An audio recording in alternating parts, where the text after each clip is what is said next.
This week, someone dies. I didn't see you there. It all started early this morning. From hunting ghosts to Bigfoot, UFOs, cryptids, true crime, paranormal, and more. I've always wanted to see a UFO. Oh, I was researching for your entertainment. That's Bigfoot's cat. He basically wrote the book on modern culture. We aren't really comedians. What if Buddha did cocaine? The Addams Family on meth. This is the Black Cat Report. See you on the other side.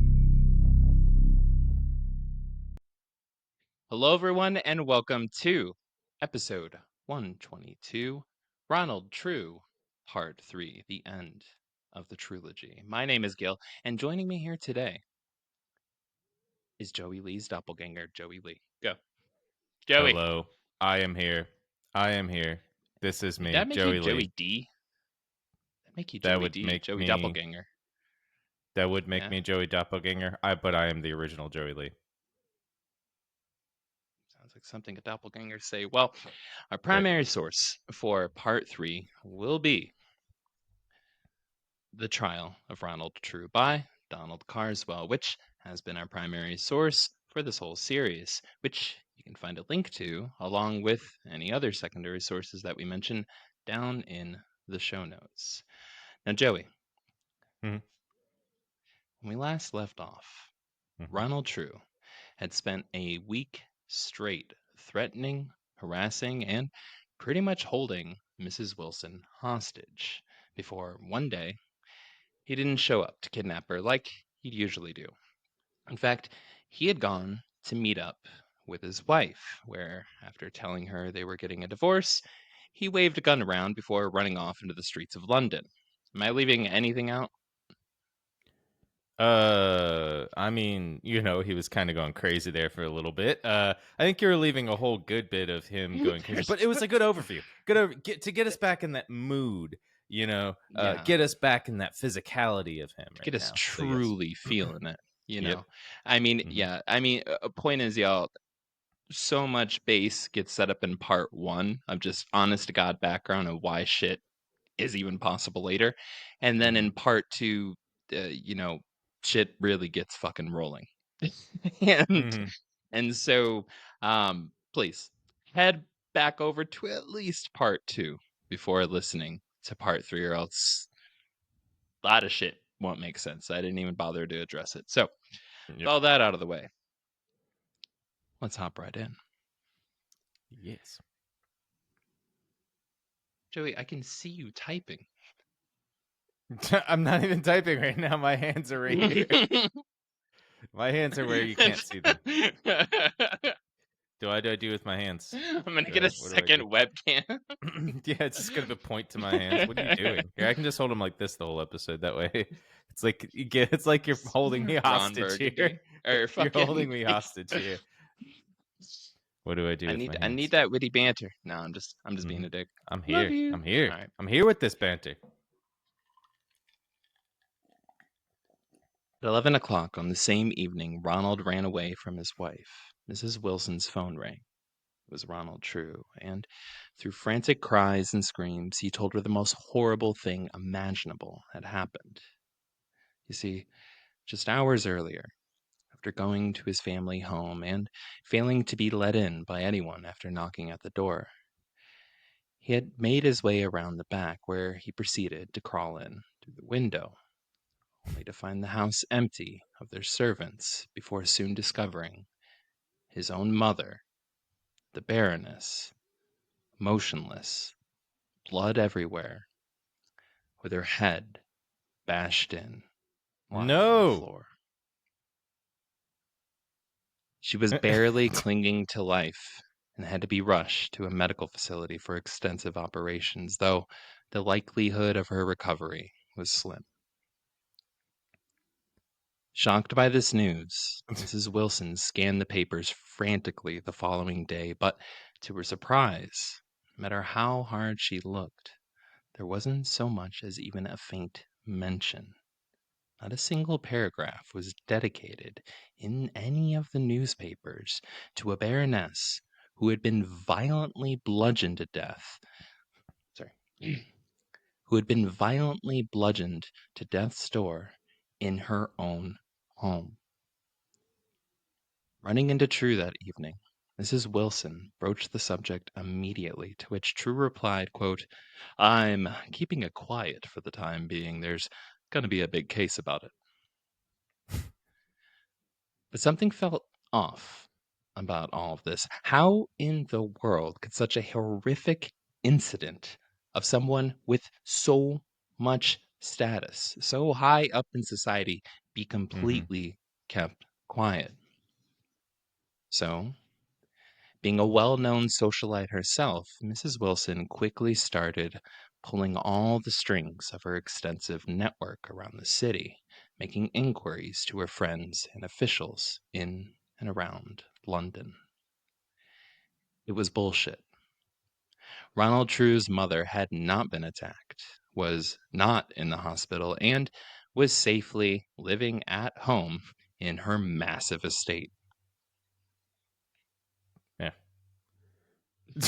That's just completely misleading. That had me going there for a second. He had me going there. I was just like, no, not her. Anything. Anything but her. And I also just imagine Mrs. Wilson coming in and just being like, just to fit her face painted red like with the volleyball. Wilson! Well, sir. Hi, Mr. True. That's what I Hi, just Mr. imagine True. Mr. Wilson to sound like. I mean, Ronald True pretty much went as crazy. Yeah, that's kind of fit. Exactly. Uh, Mm-hmm. well, and keep in mind too, I intentionally will try to fuck y'all up during these episodes because we're following the life path of somebody who's going insane. Mm-hmm. You had So me. You yeah, had me there. keep that in mind. Mm-hmm. Twists and turns, and oh my god, where'd that come from, right? Mm-hmm. Well, spurred on by True's clear display of insanity that's now become mixed in with graphic fantasies of violence towards his own mother, Mrs. Wilson was finally confident in making a decision to reach out and warn others. Now, that may sound like a sad pause or sloth on her part, but please keep in mind she was a woman in the 1920s, stuck in a vacuum of isolated threats by one man, and was left alone trying to navigate the misogyny of a literally shell shocked society ran by World War I veterans who all thought it was okay that a known crazy person like True was carrying a gun and all constantly saw him say, or sorry, and constantly, quote, joking about killing someone. So, yes, she was harassed Mm-hmm. for a week. Yes, it was very intense. Yes, it was very fucked up. All this other stuff. But but to be honest, like it had never been an issue of people, namely men, not believing her before. Sorry. Whoop, whoop, whoop. Yeah. It had never been an issue of people, namely men, not believing her before. They all knew and saw what was happening, and they were okay with it. They Mm-hmm. saw the jokes. They saw Ronald True's gun. They all unanimously agreed he's fucking crazy. But they all Yep. had the same conclusion. He's harmless. He's And this is fine. all dipped in a world of very intense misogyny. So, like, Mm-hmm. you know, Oh. it had to go this far. But, and here's the thing with this, right? A deranged story of a baroness being potentially threatened, Mm-hmm. Mrs. Wilson finally had enough social ammo of her own to make a move and sound the alarm about the very real and present danger of Major Ronald True. Mm-hmm. It took this. Yeah. And to add to that point is like he's also a major, so like that brings, as well as him being crazy, people, like I said, I Yeah. think I said it last episode too, it's like people are just like, well, he's a major, he's seen some shit, yeah, we've Yeah. us also have seen some shit, but he's just out there, and them not even knowing what shell shock was. I said the same Yeah. thing, not really knowing what shell shock was. They're just kind of like, Oh, he's just got the yips, you know. He's just like, Yeah. oh, he's just crazy a little bit, but he's not great. He's fine. He's fine. Don't worry about it. He's The a night major. He's good. tremors. Yeah. Yeah. Don't worry about it. He's crashed many planes. He's a hero. You know how many planes he's flown? Mm-hmm. The exact amount that he's crashed. He's crashed. Yeah. Yeah. No, you were spot on. But that's why I kind of like I made the long rant in part 2 where I was just like, look, she's not crazy for doing what she did and for holding off, and Yep. really have to view this. I mean, it's still difficult for women today to communicate outside of abusive relationships. How the Mm-hmm. fuck do you think it was over 100 years ago, Yep. right? When everybody had shell shock, PTSD, was fucked in the head, was, you know what I'm saying? Like, this is a few Yeah. years after the end of World War One. Not a good time, She's the least crazy in this story right now. So 100%. Oh, Well, yeah. and this is funny though. I think this is funny. Actually, I think this is fucking fantastic. I've been so excited since before I ever wrote a single word for this series. I've been so excited to reveal this. See, this is where the story takes somewhat of an odd turn, a little bit of a fun twist. You see, This is where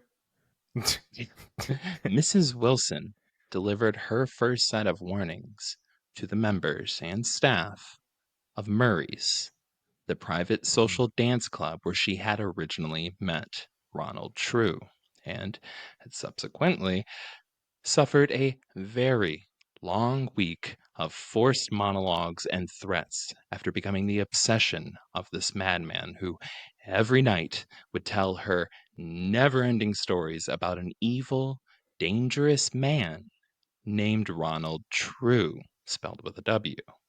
He was a malicious lunatic and fraud who had for years been forging checks and placing bad bets in his name, all while ruining Major True's spotless reputation.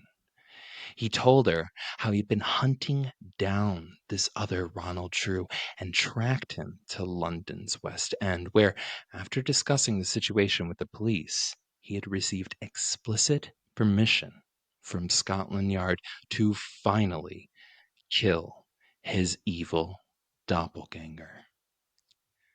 To say that this news came as a shock to the staff of the club would be an understatement. Not because True was insane, everyone already knew that, but because Ronald True, with a W, was in fact a real member of Murray's. No way. No way. How? How is this delusion that he's created like manifest itself into truth?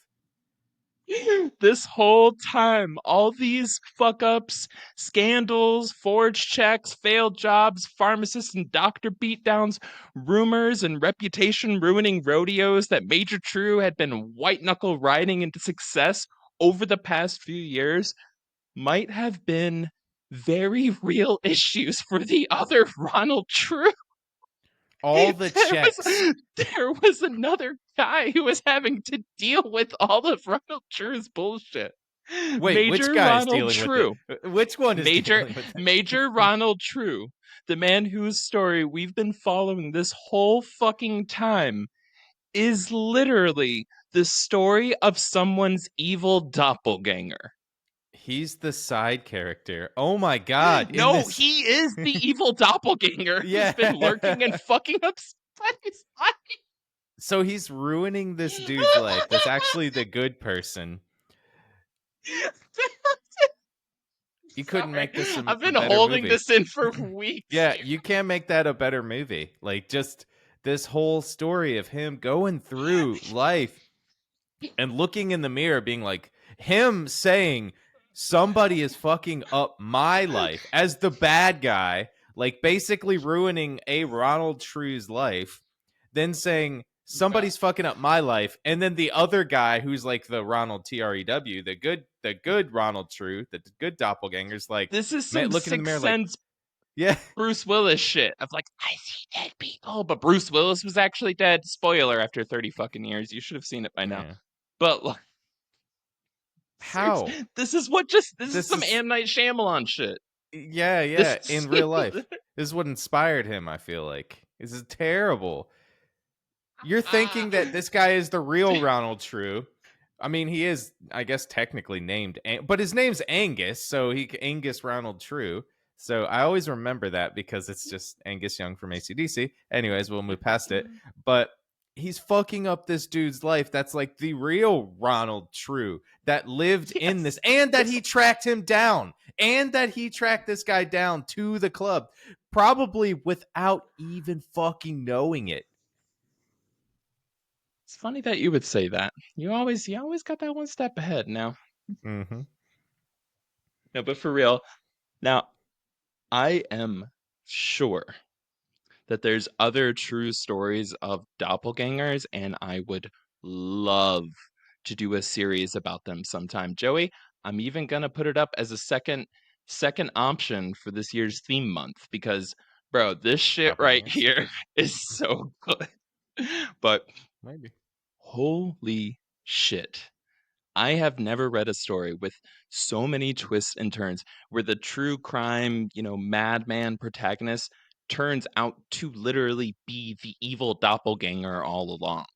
Mm-hmm. His insanity was accurate but flipped on its head, which is, Yeah. again, in the story of Ronald True, who can just crash planes and get up and keep walking, who can just fucking survive 400 times the amount that a normal person would overdose on morphine on a daily fucking Mm-hmm. basis, who's like only ever fallen upward, even in his descent into insanity. The real world is working for him. This Yeah. is like holy shit. But now, a perfect example of this, which y'all already had some breadcrumbs. I left some Easter eggs in the last episode to prepare you for this. A perfect example of this. Do you remember how in the last episode I mentioned that Mrs. Wilson went back to Murray's the night after she was first harassed by Major True? She had thought, because it was an exclusive private club and because she knew from talking with him or being talked at by him that he had just been there as a guest. Do you remember that? Yeah. Well, that's why she went back to the place where she was like barely made it out of a very unsafe situation of more or less being held at gunpoint all fucking night. She thought it was Mm-hmm. private. She thought that this was a lot safer than being home alone because it's a private club. He was just there as an evening guest. Well, the reason she immediately ran into Major True again was because this arrogant and entitled motherfucker confidently told the bouncer his name was Ronald True, which was the Oh. truth. And the bouncer, much like the bookies and the staff at the psych wards and rehabs, couldn't hear the difference between Ronald True and Ronald Twu with a W. So they Yeah. were marking him down as Ronald True with a W when he went in. And he was so entitled that he's like, yes, it's me. It's Ronald True. You don't need to sign me in, but you can if it's formal. And like just fucking walked in. He didn't even think about getting a membership or anything. He just felt entitled to the fucking world. And again, the world just delivered it to him with the most insane coincidence possible. He These are did not common last names. Like, I he really need did to point his that he did his best version of walk in like your parents own the place. out. Literally Yes. as his Yeah, Instagram influencer parents, as he 100%. This is the God. I dropped if you listen to part 2, I and go after listening to this, if you listen to part 2, if you missed anything, honestly, I spent a lot of time editing the audio and trying to do some fun shit. So give a couple extra pushes for those analytics. Mhm. But I dropped in so many Easter eggs where I was just edging everybody towards the fact that there was another real Ronald True out there. Mhm. I intentionally was trying to fuck with y'all. Well, because that's what we do to our listeners. We love y'all. Mhm. Yep. That's how we show love. You know what I'm saying? It's like teasing, right? Something Yep. like that. Who has a healthy relationship?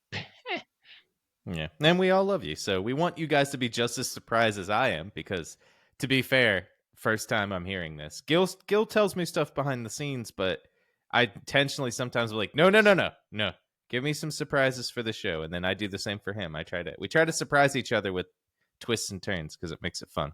So I'm learning It's just like you true. guys are. It's Ronald Ronald True. True.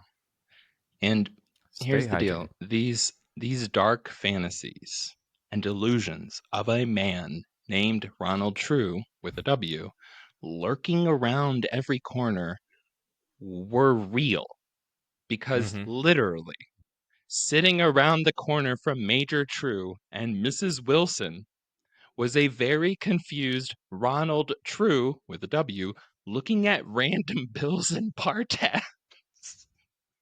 Imagine if he was freaking sitting around the corner while they were talking about him, and Ronald True's like, "I'm gonna kill that guy, that other Ronald True," and he's just like, wait, Wait, Ronald True, Trew.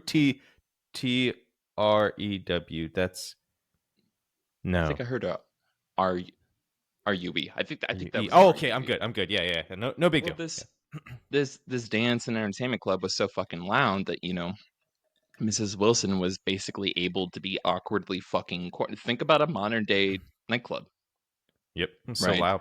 Yep. Um, with live bands, dancers, all this shit going on, and very private booths off to the side that are even less lit than current modern day booths at a dance club, like off to the Can you side. Like, imagine yeah. her being like him saying some of those things and her being like, what? And then him being like Yeah. repeating it. No, this is my gun. I got it from Scotland. They said it was okay at Scotland Yard. That's your what? What? It just like keeps going. God, that would be terrible, terrifying. Because Yeah. yeah, And I really do imagine in a booth right behind them, not able to hear from all the music and shit, yeah, was the actual Ronald True. Like, I didn't order 6 martinis, just like looking yeah. at the bill. Wait a second. Well, Like they keep bringing the drinks to the wrong table, and it gets like one of those things. Like I didn't want a. all of it was I being wanted a. sent to this other dude's tab. Yeah. True. Oh Member yeah, tab. true. So he's never paying anything he's well. I guess he doesn't have any money at this time, right? He's also fucking crazy, so he's just not paying attention to shit. Slash, Yeah, it even if doesn't he matter. did notice, he just thinks he's fucking entitled. Well, Yep. on the night of February 18th, while all these dots were being connected by the people over at Murray's, the afternoon leisure between two friends, Doris Dent and Olive Young, was interrupted by a sudden knock at Olive's door. Though unexpected and late in the evening, a random visitor appearing while Doris was hanging out with Olive wasn't exactly odd or out of place because Olive Young, whose real name was Gertrude Yates, was in fact a high end escort. She was a sex worker and an incredibly successful one. Within just a few years of taking on the profession, Olive, as she had become known to her clients, rose from just barely scraping by to being able to afford her own very large basement level apartment, which was meticulously maintained by the daily services of a maid she hired, Emily Steele. So, These are dude, cool like names. she's doing These are cool good. And names. this is Yeah. in the hip part of London. She has her own fucking like Mm-hmm. pad, full on multi rooms. That we're not Yep. talking studio apartment here. Talking about Yep. like a really nice spot.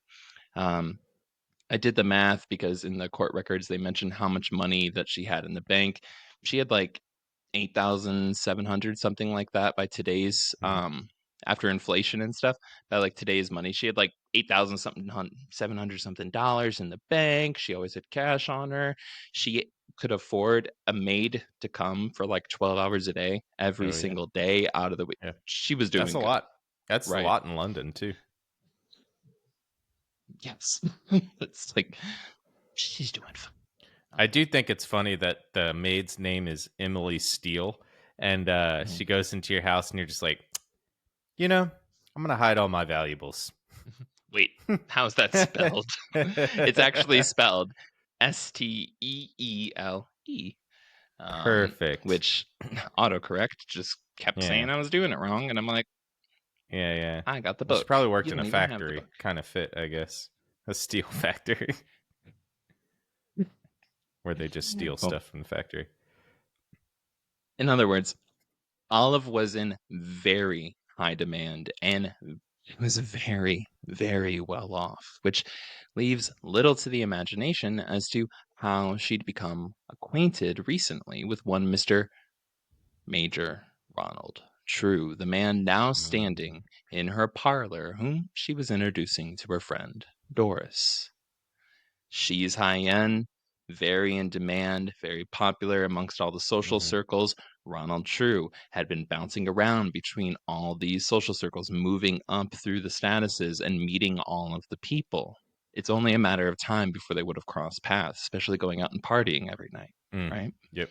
He's still married at this point, right? They're just like separated. In his mind, they're separated. You know, Okay, gotcha. he Yeah, did. yeah. This is a little while. They Yeah, this is like literally just a couple days after They had that big he was fight. like, "Oh, I can't be with you anymore. We're not together," and then Yeah. just ran off into the city with a gun. Um, Mm. As you do. so yeah. Although this is not the point where I'm going to start trying to apply morals to Ronald True, but Mm. Or any just, sense to his life, just, any sense to timing alcohol. in his life. Yeah. Well, not wanting to get in the way of business, Doris excused herself and headed home, while Ronald and Olive spent some quality time together, the details of which Doris would soon hear all about on the following evening. As the two women talked, Olive told Doris how and why she never wanted to see Major True again, along with not feeling safe being alone with him, partially due to the revolver he insisted on showing her. He had also taken a little too much interest in Olive's jewelry before leaving her house at about the same time that a £5 note mysteriously disappeared from her purse, the equivalent of $363 in today's money. Wow. That's Shit all. ton of money. Yeah, yeah. Yeah. Again, Olive's doing good, you know, Mm-hmm. but Oh yeah. yeah, so at the exact same time, it's just like, where'd my fucking money go? You know? Mm-hmm. Yeah. Anyways. He keeps saying what she's like, what's your name? Olive. He's like, no, I don't love you. Like, I love you. And I'm making the joke. Terrible joke. Boom. Gotta get my crickets going. All good. But there's one thing we know about Ronald True. It's that he's fucking persistent. Over the next week, Olive was left constantly on guard against True's never ending attempts to contact her, along with hiding from and ignoring him when he frequently knocked at her door. Eventually, he began calling her house incessantly. Now, here's the thing, and I had to include this. Mm-hmm. 1 second.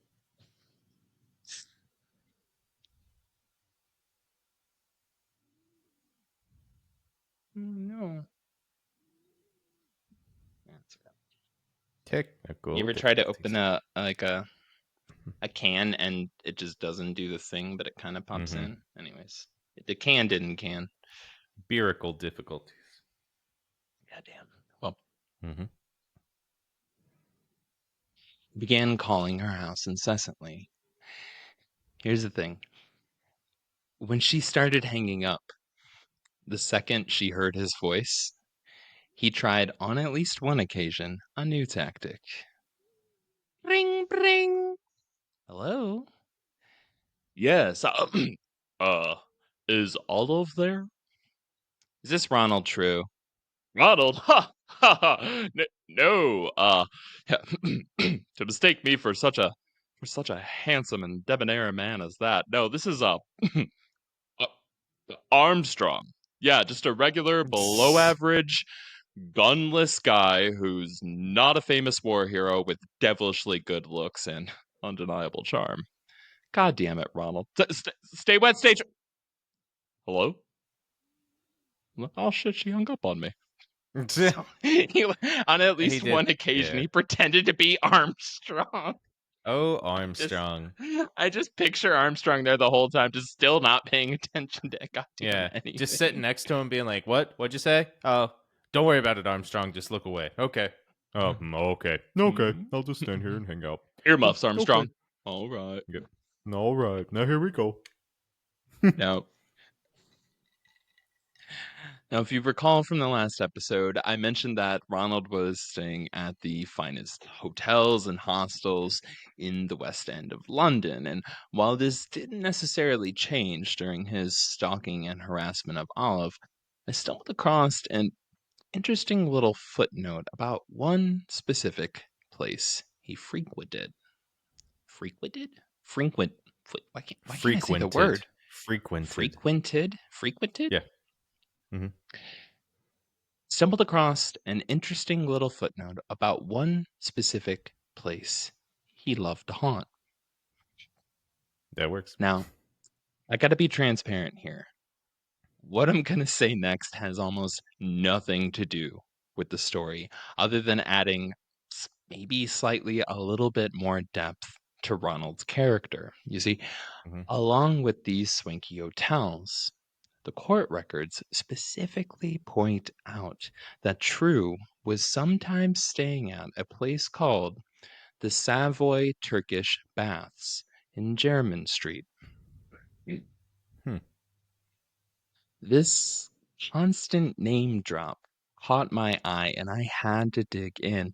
And Joey, let me tell you, when I went down that rabbit hole to find the best answer for my question, I knew I had to share what I found, not for the answer, and not even for the history, but for the goddamn article title.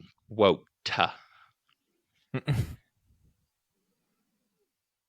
It was only in the 1970s that the New London Spy, a rather self-conscious, trendy guidebook for London, published first in the late 60s, wrote about the Savoy and Jermyn Street. Sauna and Turkish baths are regularly raided and or change management. Check daily. Such raids were the death knell of the famous gay baths, which Bryant summarily describes thus. To all intents and purposes, these were sex clubs. For him also to cite a painting, Wood's Exercises, whose artist died in 1930 and who painted the painting in 1925, shows the longevity of the clubs and the tolerance, or more, that the ruling classes of men had for them. End quote. Now, that excerpt is taken, of course, from an article titled Reflecting on the Gay Bathhouse, not let it be noted that I have ever been to one. A note on the Savoy Baths, 97 Jermyn Street, London, and the compatibility of artistic mimesis with surreal invention in Christopher Wood's art. End quote. Which can be found at livesteven.com. Okay. I'm not shitting you. The title of this article is Reflecting on the Gay Bathhouse, and then in brackets, not dash, let it be noted, exclamation point dash, that I have ever been to one, end bracket, a note. That's the. I've never been to one of these, but I've never been there. I've never been there. Just to remind you, that's the. Let it be noted. That's a subtle way, a funny way to be just like, no, a friend told me, a friend told me what's going on in this club. But what is This article, It was the I forget 20s, the right? Was that in the 20s? no, The article? no. This article was published in like, I think it was like 2020 or 2015 or some shit. This is in the That's recent. 2000s, Recently. and he was Wow. still writing the. Yeah. But don't worry, I haven't been to one. No. But I have not been. Let it be noted. Just, who That's in the middle of a title for an article just gets all like meta, and they're like, "Hold on, but don't think anything about me." Like, well, Gil, I really think he was trying to catch that was the like the fucking academic equivalent of being like, "No homo, bro." Like that's basically what Yeah, it he literally put was. in. Gil, he was trying to catch the SEO of people going, I've never been to a bathhouse. I've never been How to to a tell your Turkish wife. bathhouse. Yeah. Yeah. Yeah. I Damn, I that's have no 2020. clue, That's crazy. bro. But this article title, like Yeah. I didn't. It's The actual ridiculous. fun fact I could have. I just. Yeah. No, I was like, this get is. that need to go in here. Yeah. I have to share this. So Ronald True is definitely Hmm. was going to okay, I won't. No, real quick. I do want to point out though, because that was a lot of hits. But jokes aside, it's an incredibly well written, well researched, and very well cited blog post, which is why I used it, and the link will be in the show notes. Just goddamn that title. If you actually want to learn about like queer or gay history and like politics and the shit going, dude, it's really fucking good. I was Yeah. like, holy shit, this is boom, this is laying everything out. And that's just because I looked up that bathhouse. Now, Yeah. I'm going to get to your point in just a second here, Joey. Yep. But Figured. to bring it back, not that the truth matters more than the assumptions we all had unchecked, which was probably to default Ronald True to being straight in our heads this whole fucking time. This note in court records is a very strong hint that they all knew Ronald True was at the very least bisexual, and that Dog Whistle, when they name dropped this bathhouse, has fallen on deaf ears over the past 100 years as its cultural notoriety met the hospice care of time. So, why did I say all this? Well, to harken back to part 1 and 2 of this series, Ronald True's court case changed British law regarding insanity. And I think everyone knowing at the time that he was bi, without openly saying it, of course, was in fact part of the reason they okayed such a big shift in their legal system. This was Yeah. a fucked up bias that they were Yeah. showing in their notes. It was literally part of the argument made in court that we can look back at now and laugh at for being so fucking stupid of a reason, much the same way that the sanity of trans folks will win the opinion of common sense in time. In short, there is so much evidence for Ronald True's insanity, but they still felt the need to tie his sexuality into their arguments as constant bullet points, meaning this case also plays a role in the history of persecuting and criminalizing people for their gender and sexuality. This is a That's big deal crazy. because That's they big. they Yeah. thought for so long that it's like, oh, they're literally anything but straight. That's a mental illness. Yep. So this is also da da da da da, and then it builds up Yep. right from there, because I was like, why like they just mentioned fancy hotels, this and that and the other, and they're like the Savoy bathhouse, and they just kept saying it. And I was like, why the fuck do you specifically keep pointing that out? Like I know what a bathhouse Yeah. is. And I was like, oh, so thanks to thanks to that incredible article, I, at least to me, a lot of dots got connected. Honestly, Thanks to that sounds like livesteven.com. that sounds like Ronald True's other self, but I've never been to one. I've never been to one. Yeah, his other self writing that.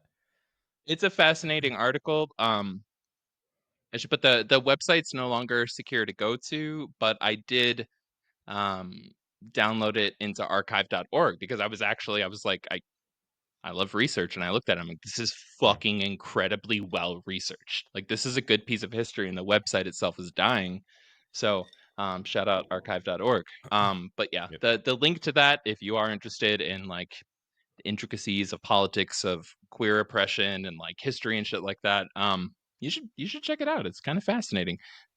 A lot of stuff about woodcuts, which I don't have ready right now. I was going to show you, Joey, these woodcuts of what it looked like inside of there.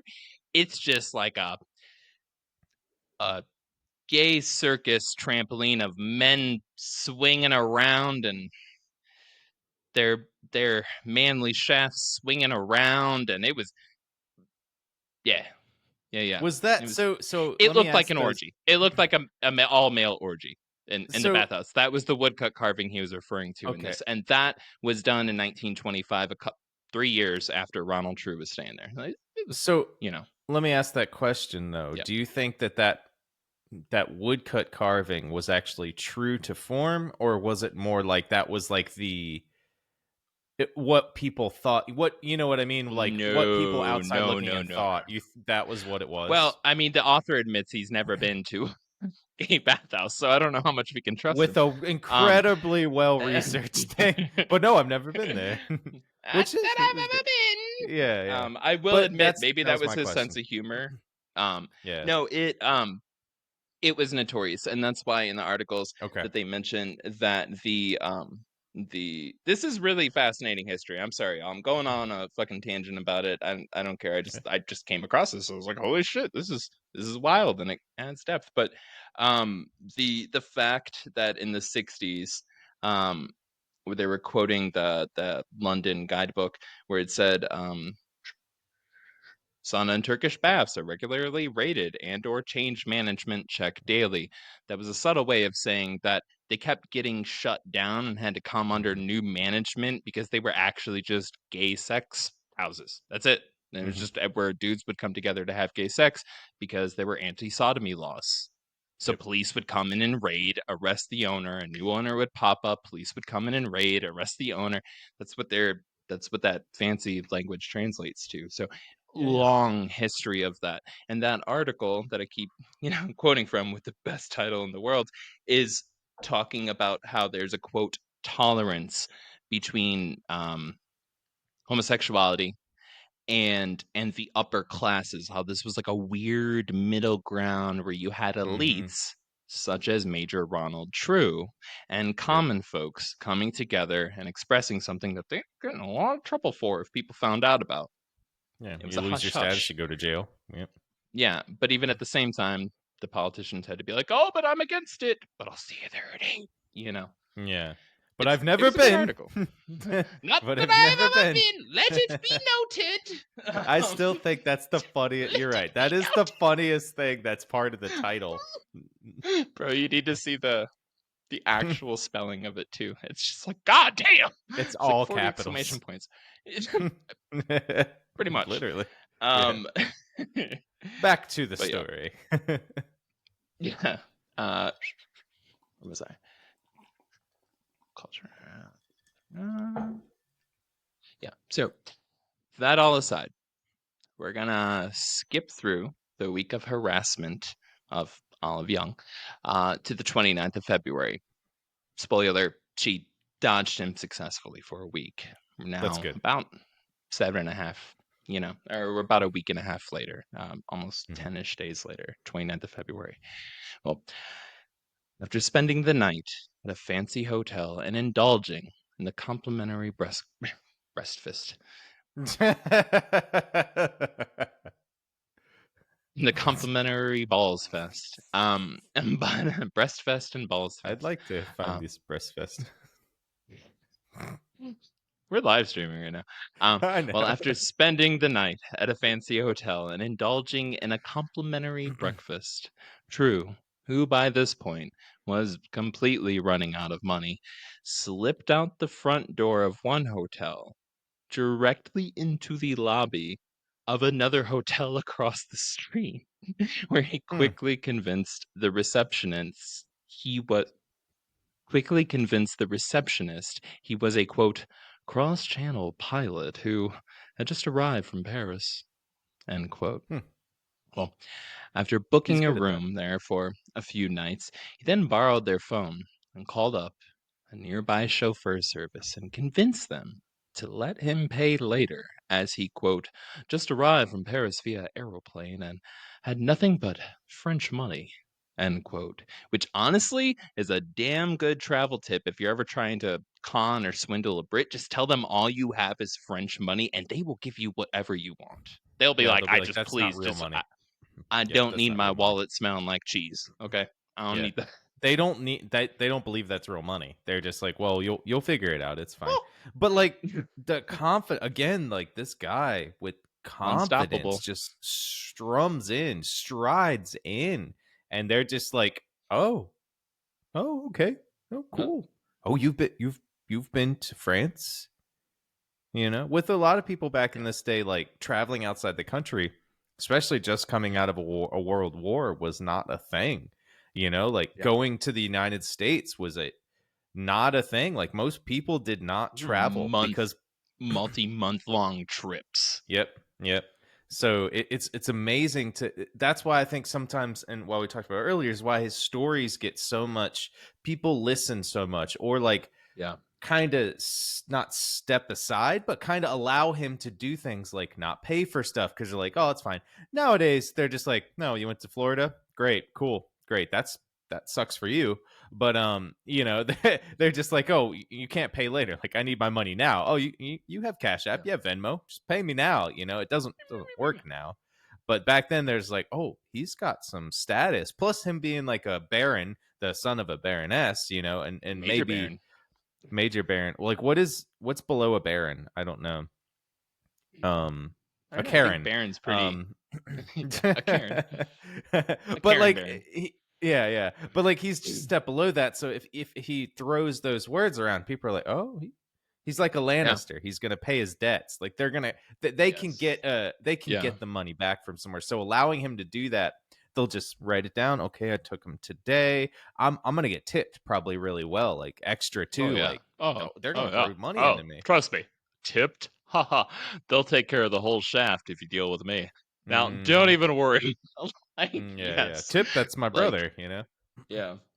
But like, I know this great bathhouse. Let me give you the directions. Like, Yeah. no, But yeah, but it's easy for him, yeah, to get away with yeah, this. yeah.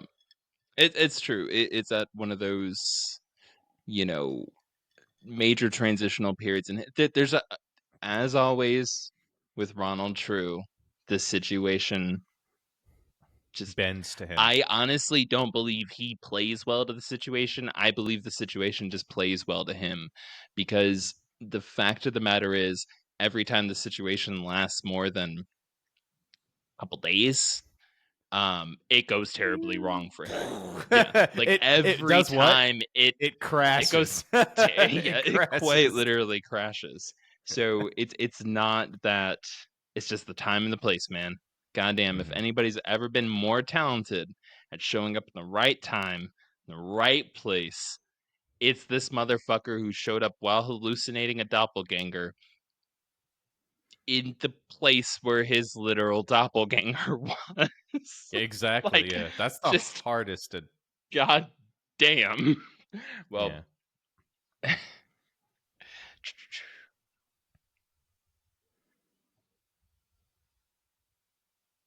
well, by that evening, a young chauffeur, Luigi Mazzola, arrived at the hotel to pick up Ronald, who wasted no time in directing Luigi over to Armstrong's mom's house. The two men had a very important dinner plans. The two men had very important dinner plans later that night with an old war buddy, Mr. Sosh, and his wife, whom True had run into the day before. Remembering, quote, True as an odd fish, End quote. From his time sharing a cabin with him in the US, Mr. Sash was among the many men who knew True as crazy, but excused him as harmless. Mm-hmm.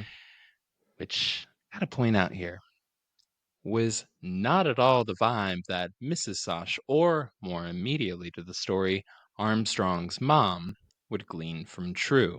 In fact, before Armstrong was allowed to leave home that night, he's a 30-something-year-old man, he was awkwardly scolded and warned by his mother that he shouldn't be hanging out with Major True. That something was incredibly wrong with that man, that he was a bad influence, and that she didn't like him being around.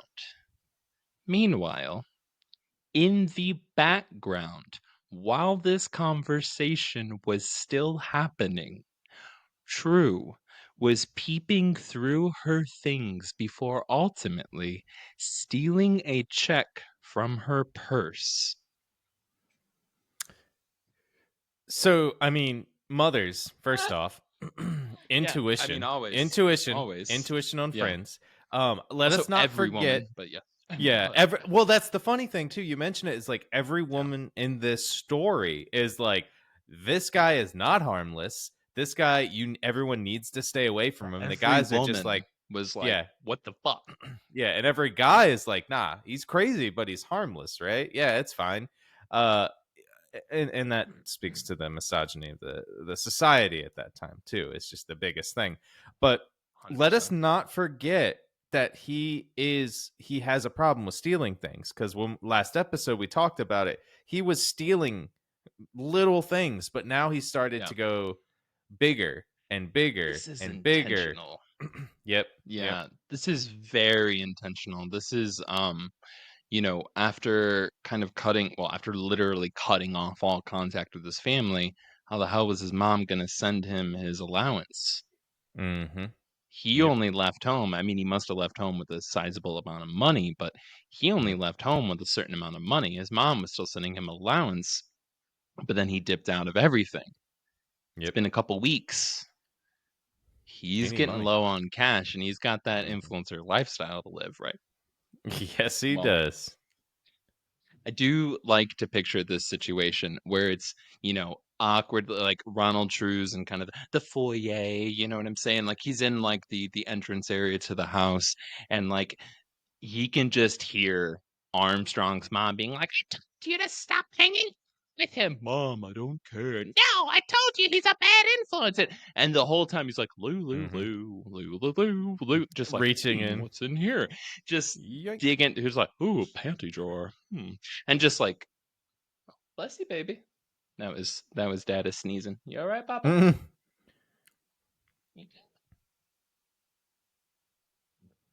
Um,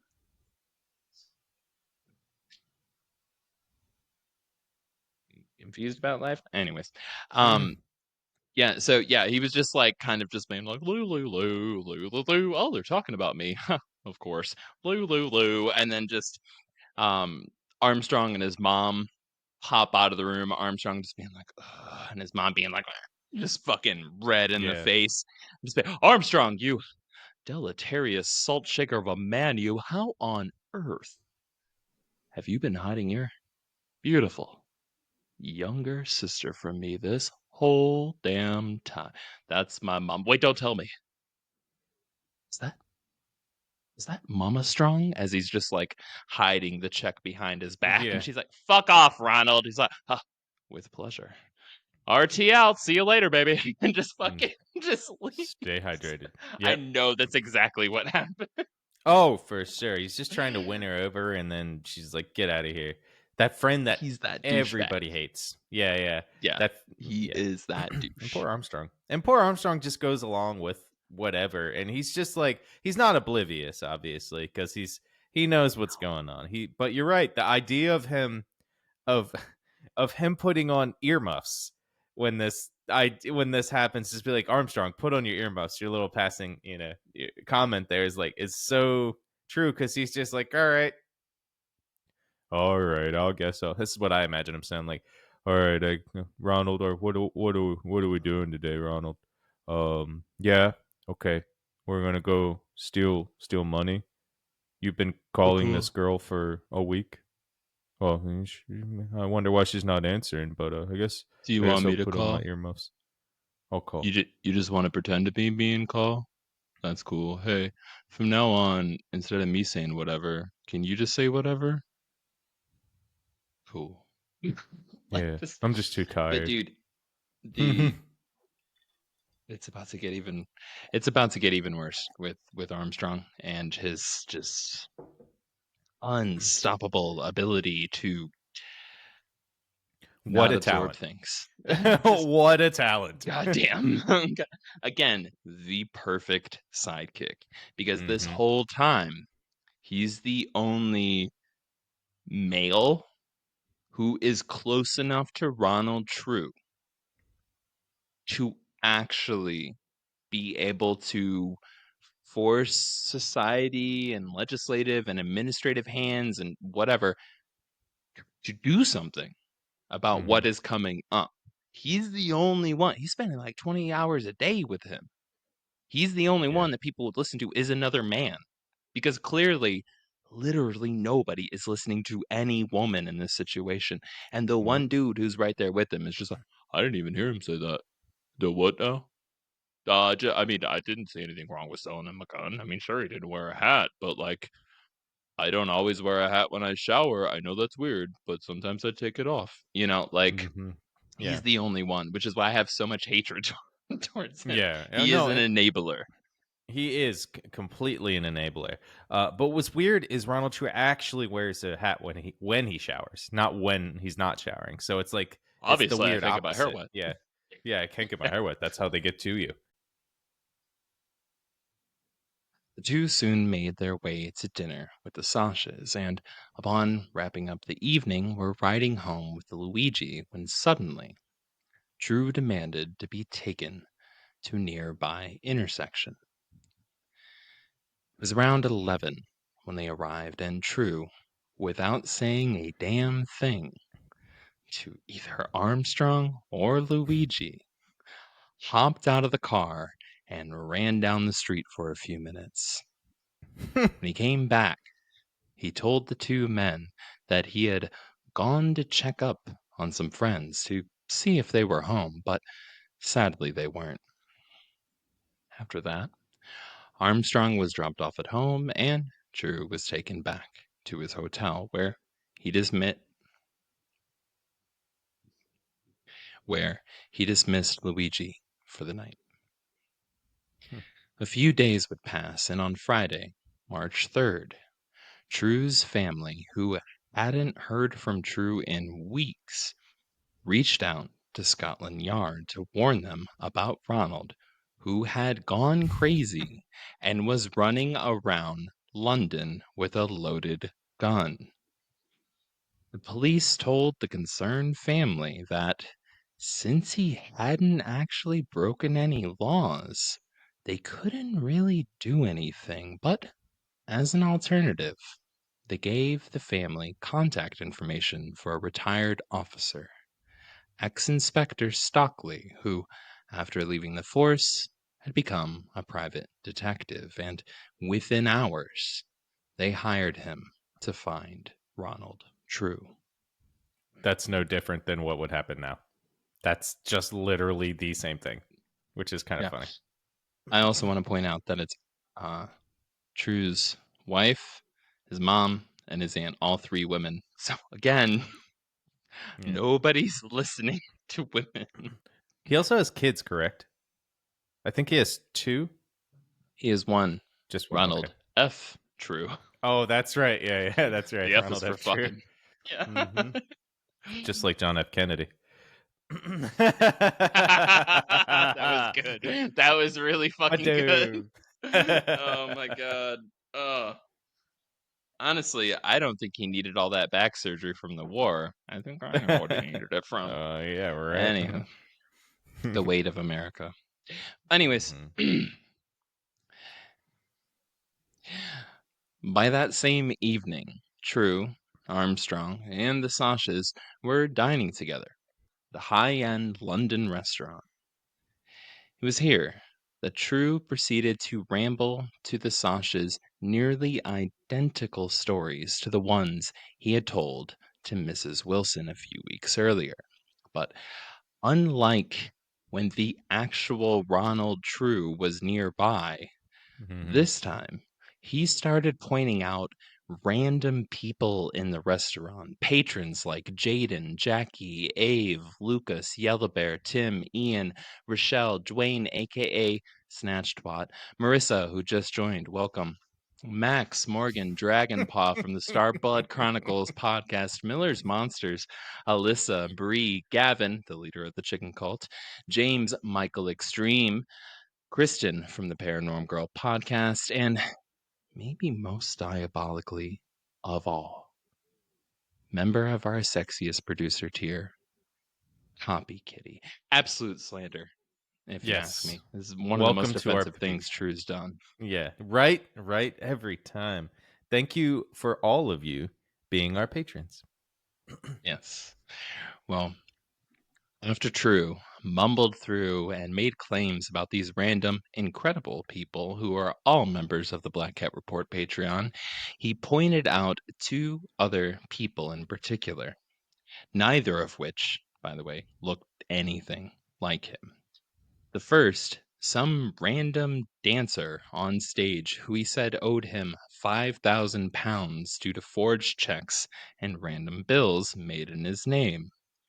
As for the other man, True claimed he was armed, completely insane, and he was most anxious to settle the score with him. But unfortunately, every time True attempted to set up an appointment to kill this other man, the man was always busy. However, this Sunday, True was finally going to kill him. In fact, he was so confident about this that he told the Sashas to check the newspapers Monday morning for headlines about the murder.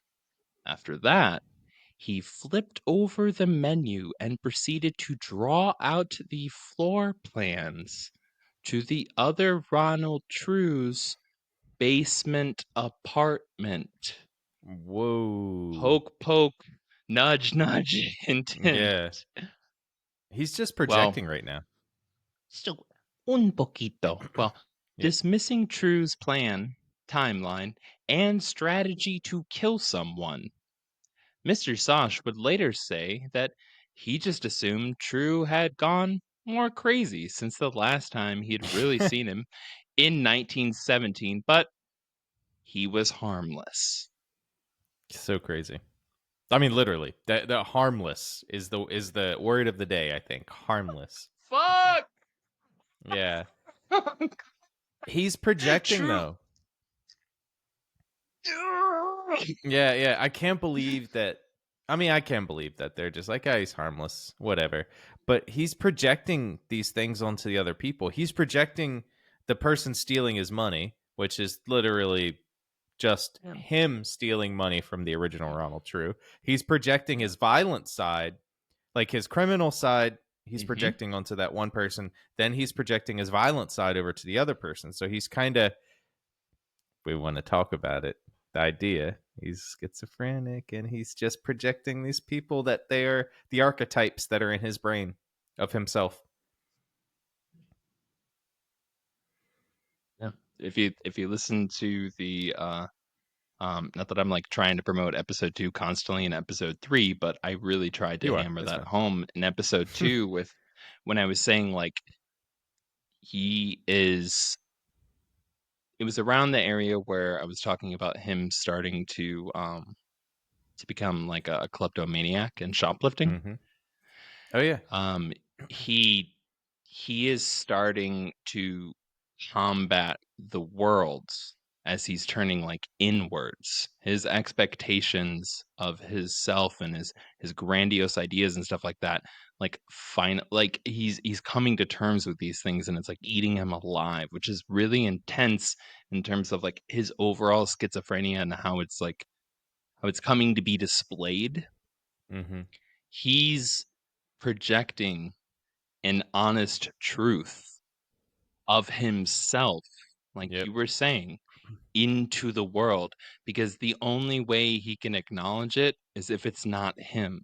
But he's finally being forced to acknowledge it, which Mm-hmm. is part of the absolute deterioration of him. Yep. It's very this is why I had that long, kind of philosophical like rant at the end of the last episode, was Mm-hmm. because like these topics and how it gets covered, it's not just and then he went here and he did this and he was fucking crazy and started killing people. Fuck that guy. It's like, no, you're Yeah. very close to the deterioration in this man's life, and it begs questions. But Yeah. It's sad, the deterioration of him, it's very sad. but Yeah. but the moments are funny. Like Oh yeah. No, there's some funny that's the shit. funny part. Yeah, the Like, moments of him there's of some his funny like shit. the coincidences first off that happen Yes. are Dear just God, freaking yes. funny, and Yeah. just what he does, but the mental Yeah. state of him is not funny. That is sad because he is It's deteriorating right throughout this whole story that you're telling. He's just yeah. yeah. Yeah. And this is why it was all heavy at the end of episode 2, where I was just kind of like, Yep. I'd had to face a lot of things, like questioning what's okay to joke about, what's not okay, because Yeah. there's some funny shit here, and he's a douche, but also you can see him going crazy. And I'm Mhm. leaving, obviously, a 300 and something page book of court documents and stuff. In total for all these episodes, it's going to be 35 pages of scripts. I'm leaving a lot out, Yeah. Yeah. but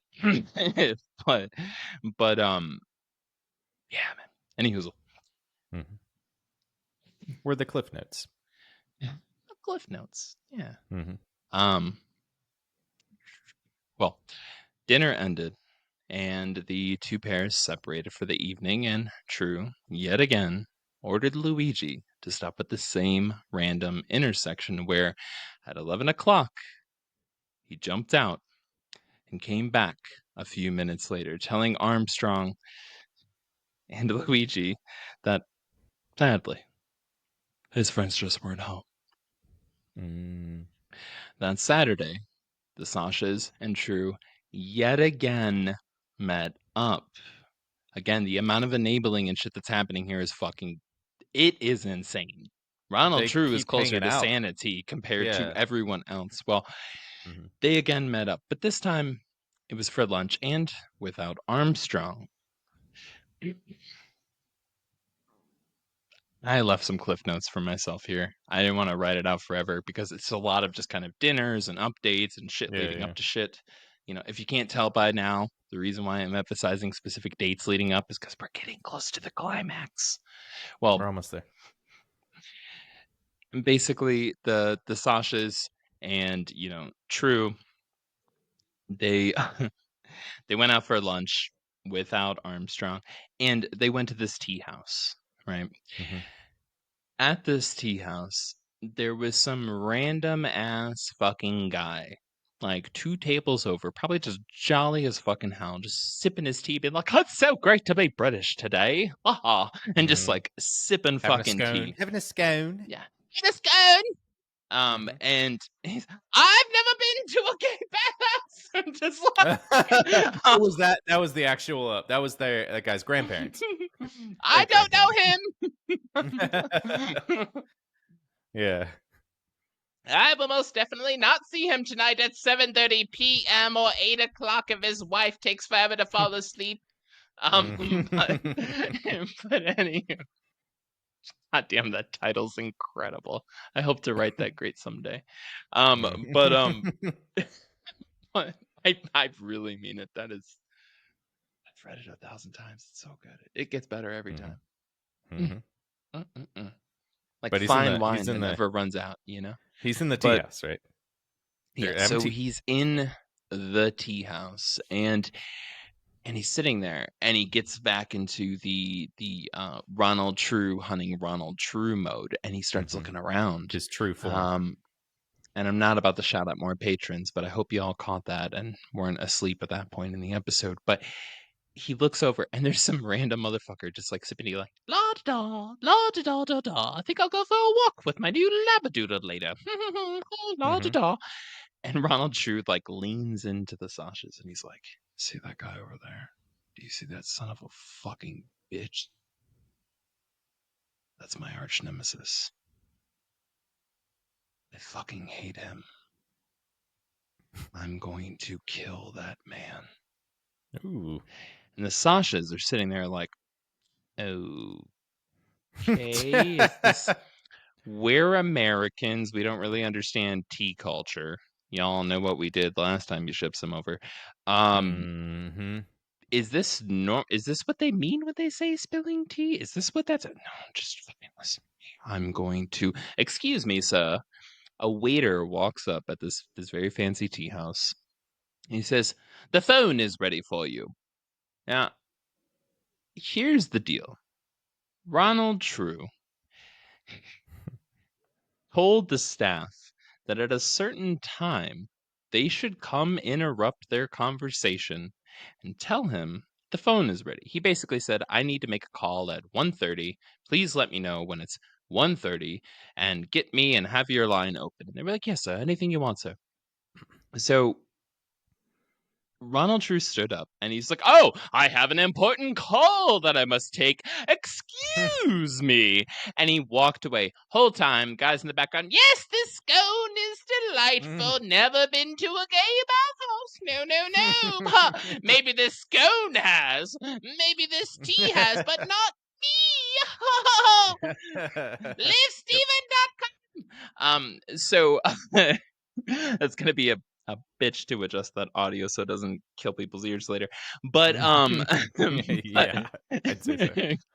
God damn. I need like 8 microphones for different frequencies of voices. But yeah, so Ronald True gets up and he's like, I have to take an important call, and just leaves. And the Sashas are just like, well, I guess, when in Rome or when in Britain, do as the Brits do. What are we doing here, right? Why is this like the Can we third day leave? in a row we're hanging out with him? Yeah. Yeah, he's an old war buddy from the States. Yeah, I know, but you told me you didn't like him. Yeah, he's the only one we know. Fuck. So That's very Ronald True, powerful in another country. it is, He's the honestly. only person Yeah. we know. So we And gotta he's deal with this technically a crazy local, stuff. That's true. Yeah, show us cool places. So anyways, Ronald True comes back. Again, la-da-da, the guy's in the fucking background. And he's like, yeah, so I ran into him in the parking lot and we had a real how do you do. I had to basically summarize a long thing. He told them that he had to beat that dude's ass because he had been abusing his wife, Olive. Harken back. Yeah. Had been abusing his wife, Olive. And they got it worked out, and everything's fair and square. The phone call actually happened to be from Olive. So So it's do like the he was like, Sashas? Olive, are you doing okay, sweetheart? And she said, he's been so mean to me. Oh, I'm so glad you found the real Ronald True. I'll be there for you, baby. Yes, thank you so. Wait, I think I see him in the parking lot. I'll be back, my sweetie. And then he went out. They had a how do you do. They beat each other's ass. He showed him who's fucking boss. Said, oh, that was absolutely wild, but I'm glad I got that result. Whole time, la da da. Can I get another scone? The Sitting dude there. was still in the view of the Sashas. Yeah. Like, I'm They're like, pointing this out because of the literal obvious fucking insanity that is taking place in front of them. Like, yeah. they could have maybe passed it off as, oh, he's a little bit kooky. Oh, well, maybe he does have some issues. We don't know what the fuck's going on, da-da-da-da-da. They could have passed it off in so many ways. But he just came back and just bold-faced, directly, obviously, lied to them. Everybody knew. And whatever. Whatever to the point. Hold on. Go ahead, please. No. These guys, the Sashas, know him enough to go when they visit him, they see him, but they don't. Do they know that his wife is not? They named ran Olive? into each other. It was a total random.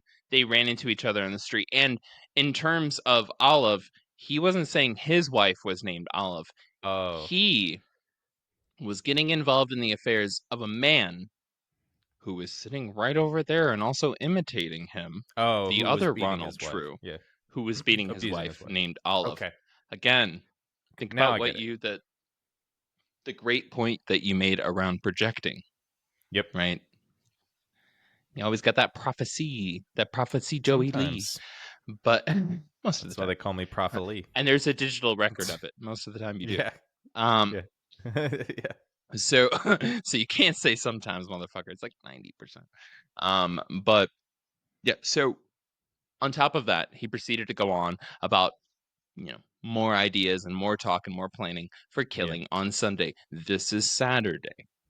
Well, after which, and I swear to God, right after all of this, True crafted an elaborate story and convinced Sasha's wife to cash the check he had stolen from Armstrong's mom. How?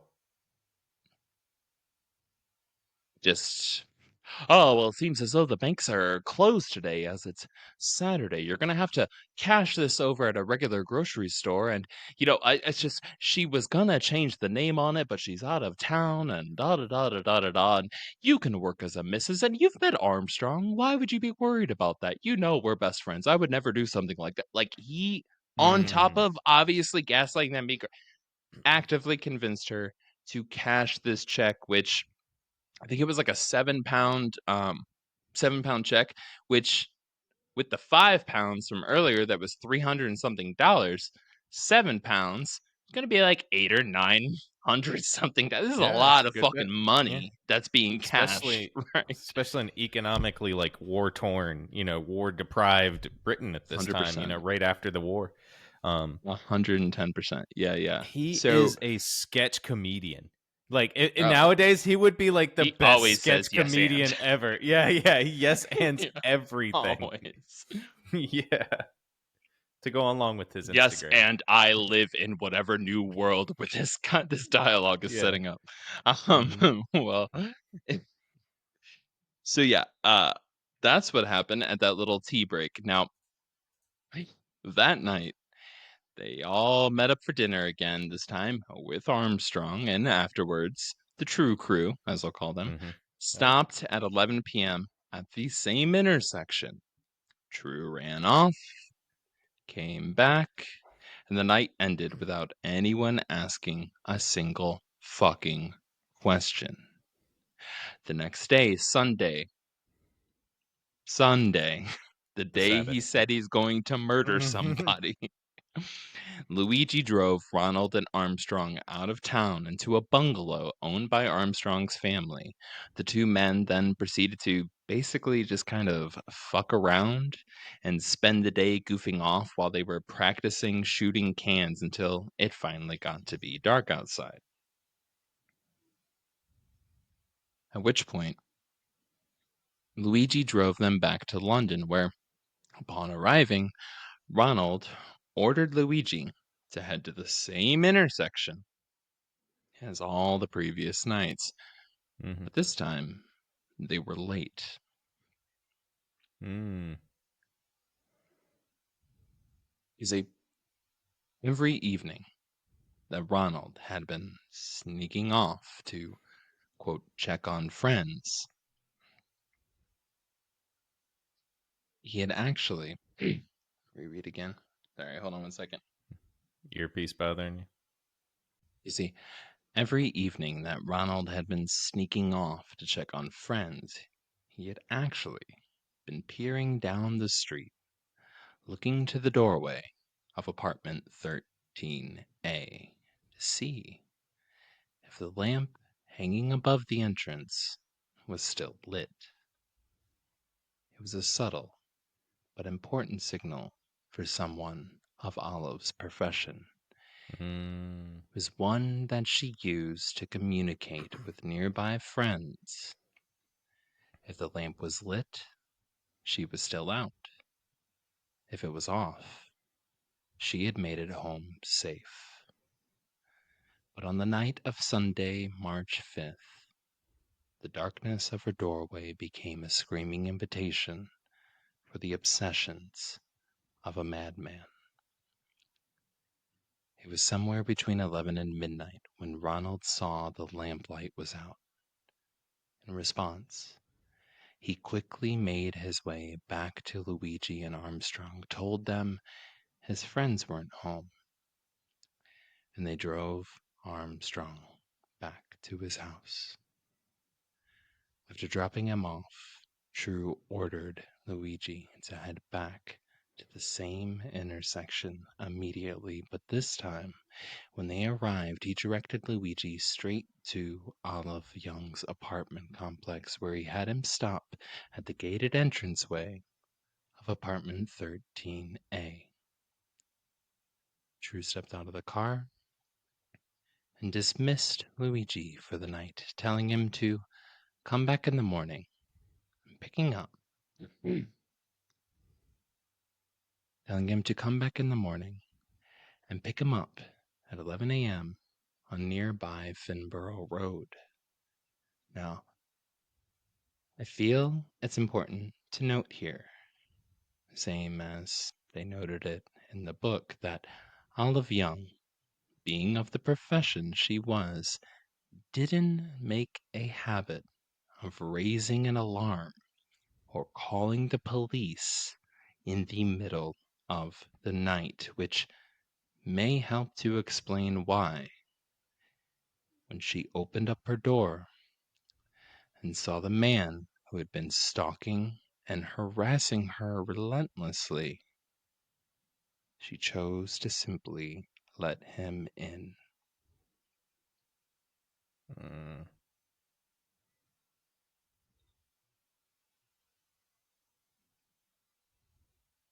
Still lying together in the bed, Ronald seemed to have woken up first.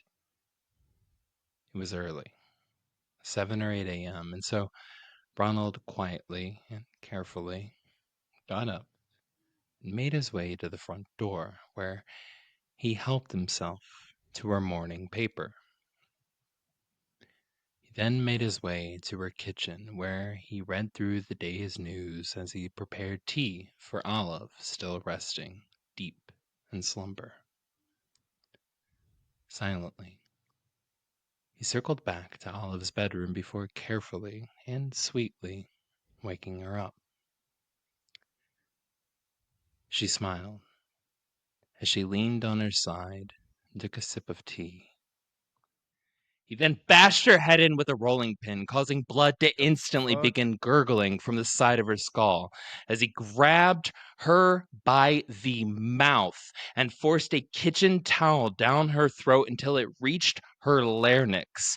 Still not enough for him, he ripped the girdle from her gown and wrapped it tightly around her neck, knotting it with his fist as he grabbed the heavy rolling pin, lifting it high above his head before bringing it down again and again and again until he crumbled her skull with 4 more blows. The room was soaked in Olive's blood and skull fragments as Ronald dragged her body into the attached bathroom and left it on the floor.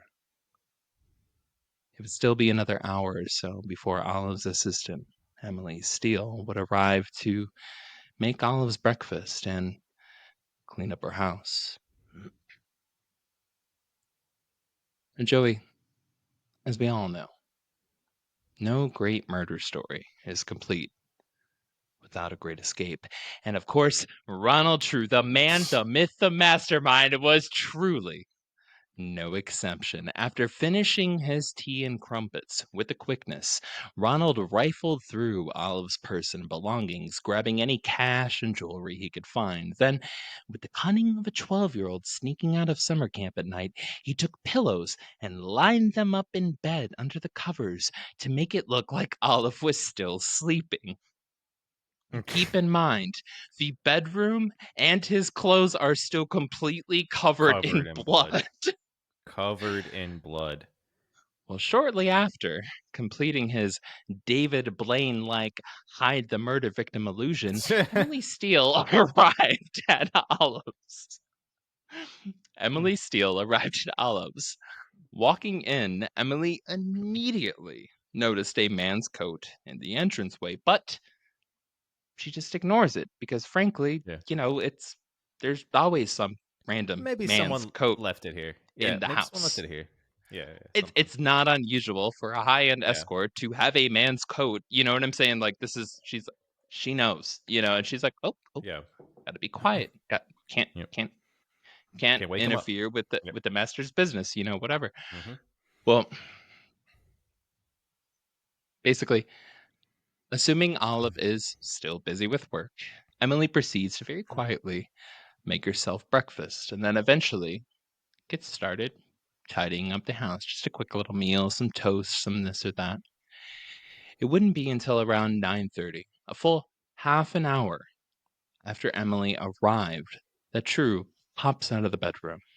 And before she could say a word, he told her to leave Olive alone for a little while, as they had had quite a long night, quite a long, rambunctious night, and that she was still sleeping. You know what I mean? Right? You know what I mean? We did the deed. We did the dirty. We poked the polar bear. Yes, I'm fascinating. Anyways, I just crash landed from heaven, and boy, are my legs tired. Could you help me with my coat? God, I made up most of that quote. But anyways, that makes sense. Emily did. Most. And as she helped Ronald put on his coat, she not only saw the blood he still had all over him, but also discovered Olive's jewelry in one of his coat pockets. Mm-hmm. Upon her pulling it out, Ronald quickly snatched it up and assured her he had just brought this back. That I just got this in Paris when I was out of the country for the weekend. Basically, he just said he just bought this random women's jewelry when he traveled out of the country. You know Yeah, how that. weird of a fucking Yeah. situation this is for somebody who's that, like, Emily is so goddamn close to Olive. The amount of times that I'm sure Emily had to put away Olive's jewelry. Yeah, she knows what she has. Yeah, she knows her jewelry. Exactly. And he's covered in blood. Mm-hmm. No, this Like, is this just is just very jelly. intense This is jelly. situation. I had a jelly Oh, accident. let me tell you, real raspberry. No, but I gotta go. Yeah. Um, Mhm. but yeah, this is a very tense Yeah. situation for Emily. She's aware of everything that's happening. Well, Mhm. he said his goodbyes, and she proceeded to watch Ronald hail a cab down the street. Making sure he's leaving for Within sure. minutes, Yeah, yes, yeah. Emily Steele would discover Olive's lifeless body lying on the floor of the bathroom, and she immediately phoned the police. Not Olive. Come on. Yeah. Emily got some serious fucking street smarts in that situation. I'm just giving her Mhm. serious props. But, Yeah. well, here's the deal. True, now on the run, takes the taxi to a nearby post office where he calls the garage Luigi works at and tells him there had to be a change of plans and that he should go pick up Armstrong and meet him at the Strand Corner house. It's irrelevant what the fuck that house is, where the location is, just that's where it happened. Yeah. Next, he hopped back into the taxi and directed the driver to a nearby men's outfitter store, where, upon arriving, he again told the driver to wait out front. Now, having been an irregular regular at this outfitter store, True made a beeline to an unsuspecting assistant he had met there before. Listen, man, I'm in a tight situation. I'm in a tight spot. I need your help. I need a hat. Now, That'll do it. I That'll swear to stop people. God. That'll stop people from looking at the blood all over him. Y'all thought I was just bringing up hats for no reason. Yeah, that's what's gonna stop it, and that's also his That's disguise. first thing Disguise. he does for his disguise is go try to get a hat. I don't know God if you've damn ever it, the watched amount those. they bring up hats. I don't know if you ever watched those spy movies, but a good baseball cap will hide your identity from literally everybody. 10 times out of 9 works every time. Mm-hmm. Um, Yep. but, but I do just picture him in the mirror, grinning. Ronald, you are an evil genius. No one, and I mean no one, would suspect Ronald True of wearing a hat. Like, he just That's true. so boom, you know? Yeah. And he was kind of right. God damn it, Ronald. Well, shocked, but stuck at work, the assistant helped True pick out a hat, after which True proceeded to unbutton his overcoat, revealing to the now horrified assistant that he's covered in fresh blood stains. Right? Yeah. The guy's like, what the fuck? He's like, they don't pay me And enough for then this. he stops looking at the hat and he looks down. Oh God, there's blood too. Yeah. Like, just shock. Sir, Shock. are you bleeding? Ronald's response, and I swear to fucking God, I'm quoting. Oh, those? Yeah. I just had a flying accident. Anyways, I'm gonna need a new suit ASAP. That tracks. That tracks, though. Honest. If the guy knew him, though, he's just like, Yeah. it tracks. Oh yeah. Why didn't I assume? Did you hit like 6 birds in the sky with your chest? Is that like you're not even hobbling as you're walking in here, you know? Like, come on. But like the guy's Bruh. probably just like, they don't pay me enough for this. You know, like he says, I don't get paid Not enough. at Okay, all. I'll get you a new suit. Yeah. I'll just get you a new suit. It's Yeah. fine. So anyways, the needs a new suit ASAP. Meanwhile, during all of this little hat and then him saying that he needs a new suit, police from Scotland Yard had already arrived at Olive's flat within a half an hour of True leaving. That means 10 a.m. Mm-hmm. ish. They had already made their way there. The cause of death was obvious. The murder weapon was just lying there, while a broken teacup with spilled tea was by the same side of the bed where a bloody body streak started the path straight to Olive's body, lying in the bathroom.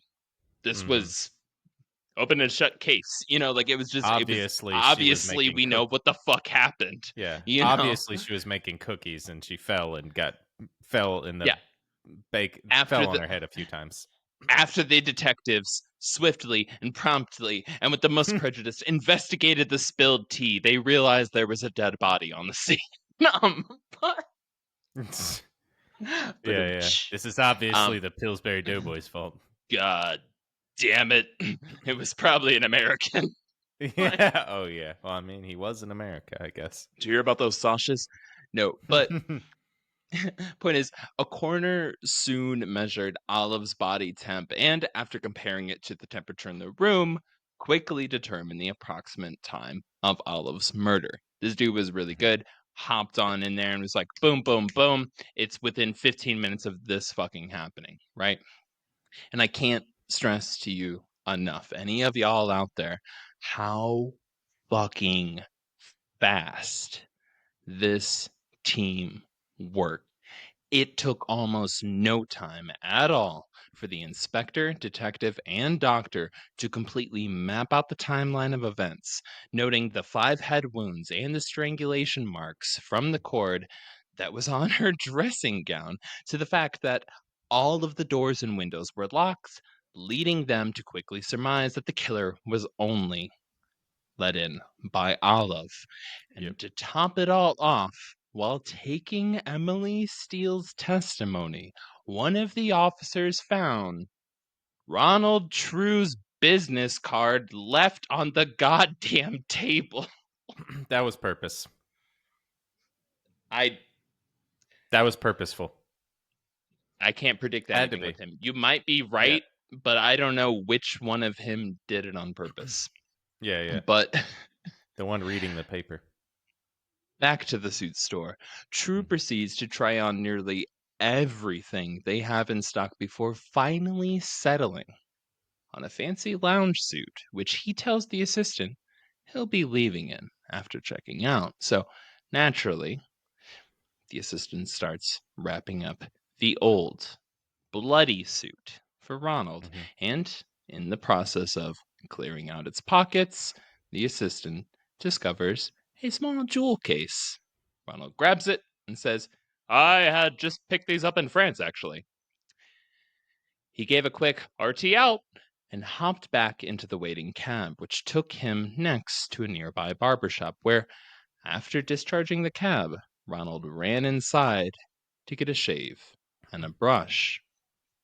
By this point, police had already arrived back at the station, and within probably less time than the beard trim, were already getting an earful from ex-Inspector Stockley as he was delivering them a good old-fashioned "I told you so." He then proceeded to tell the officers everything he had learned about True so far, including the fact that True was carrying a loaded gun.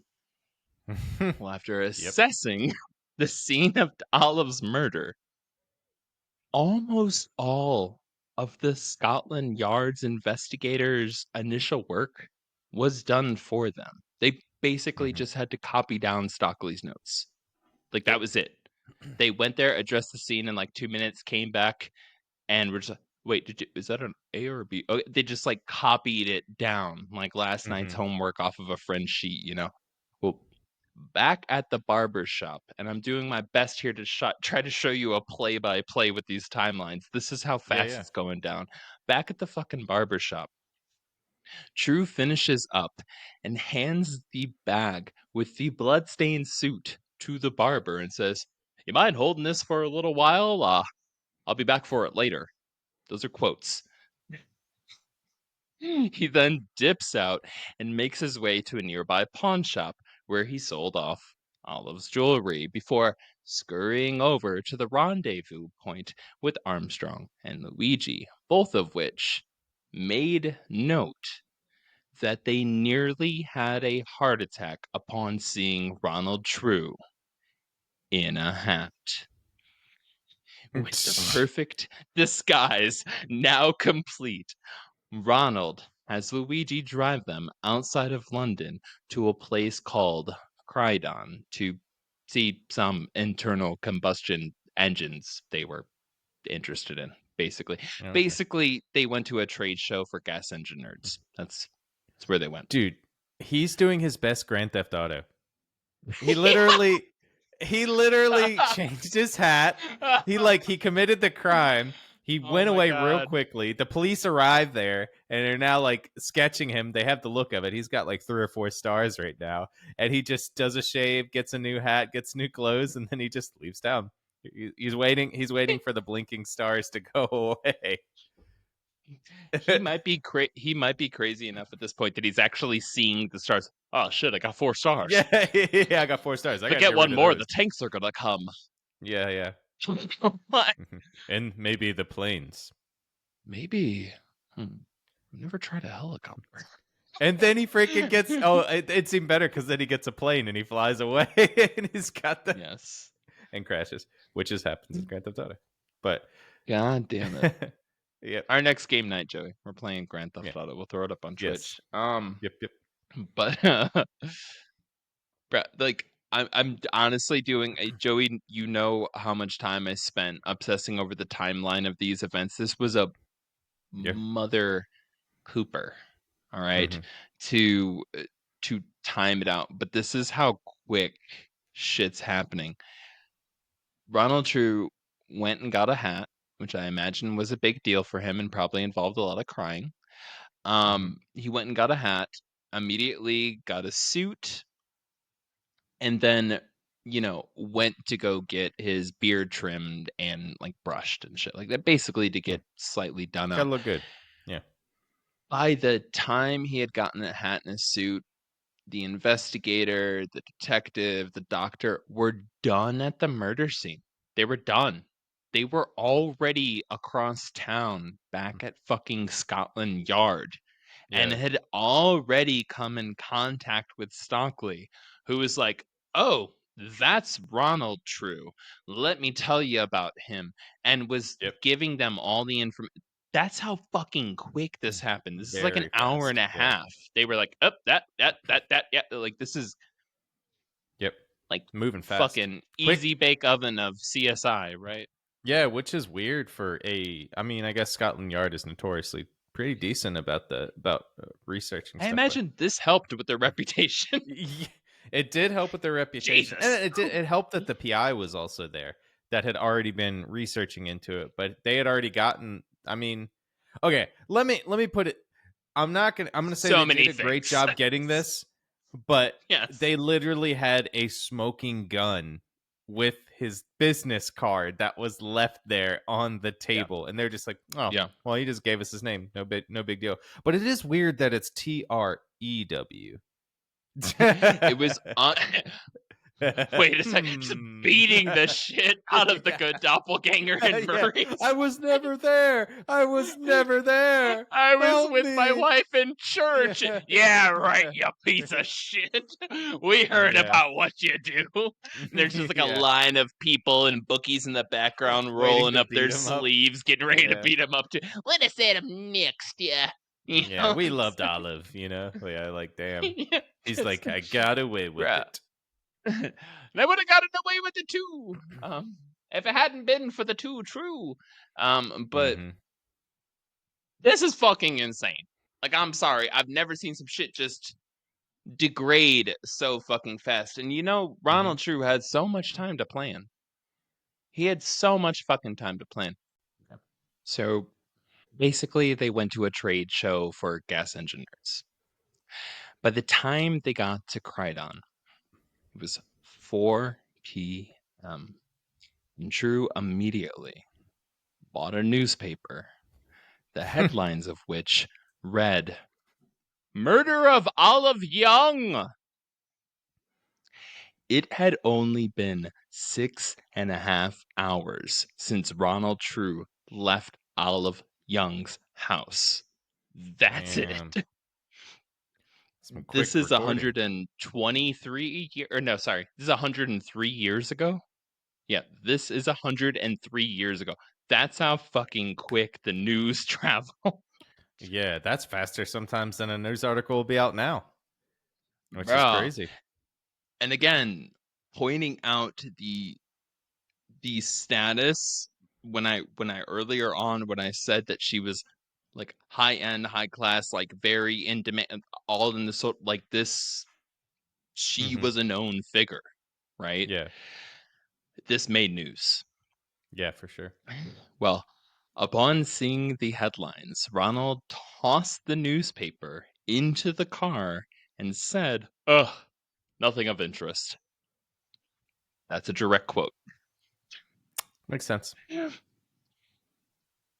That makes sense with his character right now. Well, within a few hours, Luigi had taken them back to London for dinner, after which he chauffeured Ronald and Armstrong to the Hammersmith Palace of Varieties to catch a 9 p.m. show.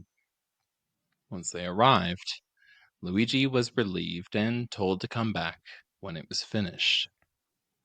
The two men went inside, and before they were even able to settle into their seats, another audience member traded them for better private seating. Nice. Meanwhile, Luigi was arriving back at his employer's garage, where as soon as he pulled up, he was met by investigators from Scotland Yard. Now, Luigi, who I imagine had yet to be paid for anything, Yep. wasted no time telling the investigators everything in excruciating detail. Long of the short of it, before the show at Hammersmith was even through, police walked into the private box and arrested Ronald True. Not a single performer or audience member even noticed. Damn. What a quiet takedown. Yes. Yeah. Damn, They had enough information about True with the loaded gun, and they were worried about going in there like this is a madman in a theater with a loaded gun. Like these aren't American cops. They actually think about these things. And they Yeah. were trying to figure out they had enough information by the time they went in. They knew the seats had been fucking traded and they could arrest him Damn. quietly. Because, Yeah, that's awesome. they're not gonna interrupt the show. Yeah. Also, for any Clash fans out there, that Hammersmith is the Hammersmith from White Man and Hammersmith, a very famous song by the Clash, which I'm not a fan of, but I did notice the name and I looked it up. It doesn't and no longer exists, but it's a very historical venue. It's like Mhm. even older than say like the Fillmore or some shit like that. Like it's like a very, Yeah. boom. Damn. Well, That's cool. That's good that they got him so oh, quickly and with so boom. easy. Mhm. Bro, it was basically like 13 hours. Yeah, that's That's very about how long good at it murder. took. Yeah. And that includes Ronald True leaving town, coming. Yeah. Like, dude, just this shit moved so fast. Mhm. Well, by May, True was on trial. His lawyer had a very difficult path in front of him because his lawyer was pleading insanity. Now, I'm not going to get into the nitty gritty of British law. And Joey's just like, thank you, God, Thank of you. Yep. British I think law. I think I speak for everybody. Thank you. Thank you, Gil. Yep. Of British law around insanity defenses, but I've been like, edging us towards it this entire time about how this case kind of changed the trajectory of law and for an entire country. Right? That's a Mhm. pretty big deal, right?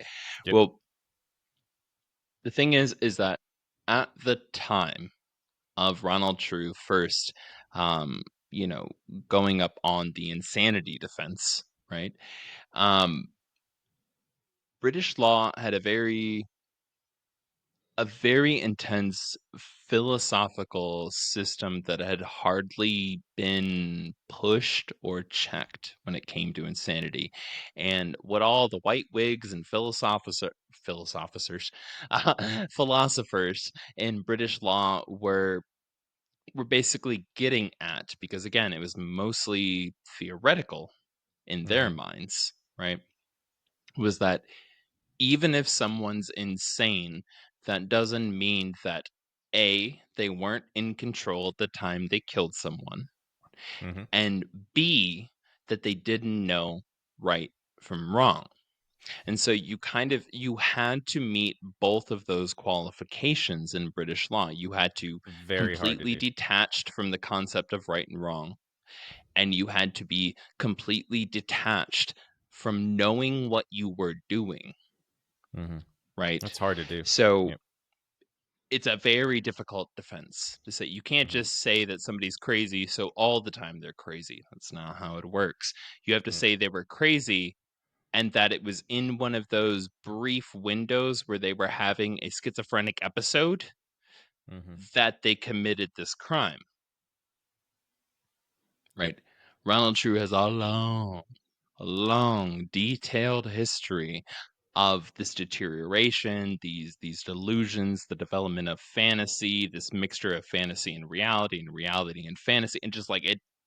This is why there's so much to this case. And here's the deal: the trial, which took place in front of a jury, only lasted 5 days before the jury sentenced him to death. Right. The guilty plea or the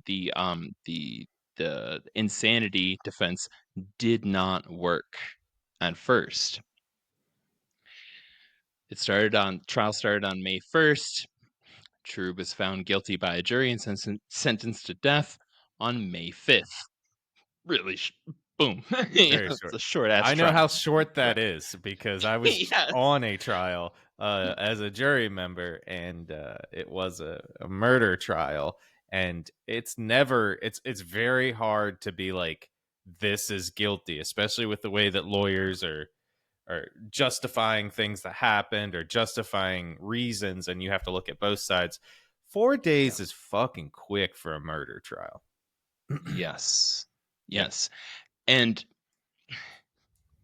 something funny, I've included a good 90% of the testimony through these past 3 episodes, but the farmer from New Zealand, when True was a kid, his aunt, I think the only person who I didn't explicitly mention died, the only person who I've mentioned in the story that probably didn't testify in this trial was his mom. I don't think his wife ever testified. I might be wrong.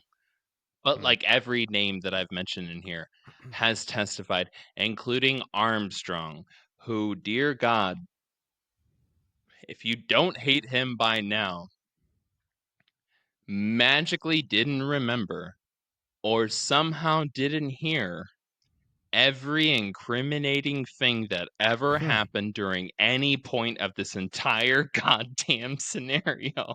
Armstrong was like, I don't think I recall that situation where I was eating dinner at the same table as all of them and he was talking about the other Ronald True. Now, I don't think he ever told me about the other Ronald True. Armstrong literally, the way the records show, never heard about the other Ronald True, which I don't fucking believe Gil. at Gil. all Gil. in the least. Gil. He Armstrong ain't earmuffed. no snitch. He ain't no snitch. Armstrong ain't He no ain't no snitch. goddamn snitch. If you are a criminal, get you a bro named Armstrong that's gonna just, I don't remember what happened. And you know what? He actually went on to create one of the leading brands of earmuffs called Armstrong's Earmuffs. And it is now, he sold it to I Patagonia. started And now Livestrong. yeah, and he sold to Patagonia, and now he's, well, I mean, he's passed away, but his family is doing really well. You know what I mean? Mhm. But it's a fucking it's a trip. It's a trip. Goddamn. Yeah. Yeah, And to be everybody fair, testified. was it gonna, like, was his testimony going to help the insanity plea? It Because he would 100% made sure he didn't go to jail. That's what it did.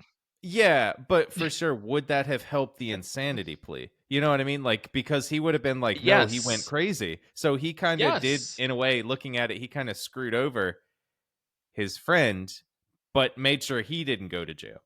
So, which is kind of like, he's not a good bro. He's not But a snitch, but it's a hard spot to be in. now I'm But backpedaling. Now I'm backpedaling on his yeah, cool friendship. Fuck Armstrong. Yeah. backpedaling. Fuck him in Yeah. Fuck both Armstrong. sides of it. He did not Fuck help anybody. Armstrong. Yeah, yeah. This is an orgy of fuck them both.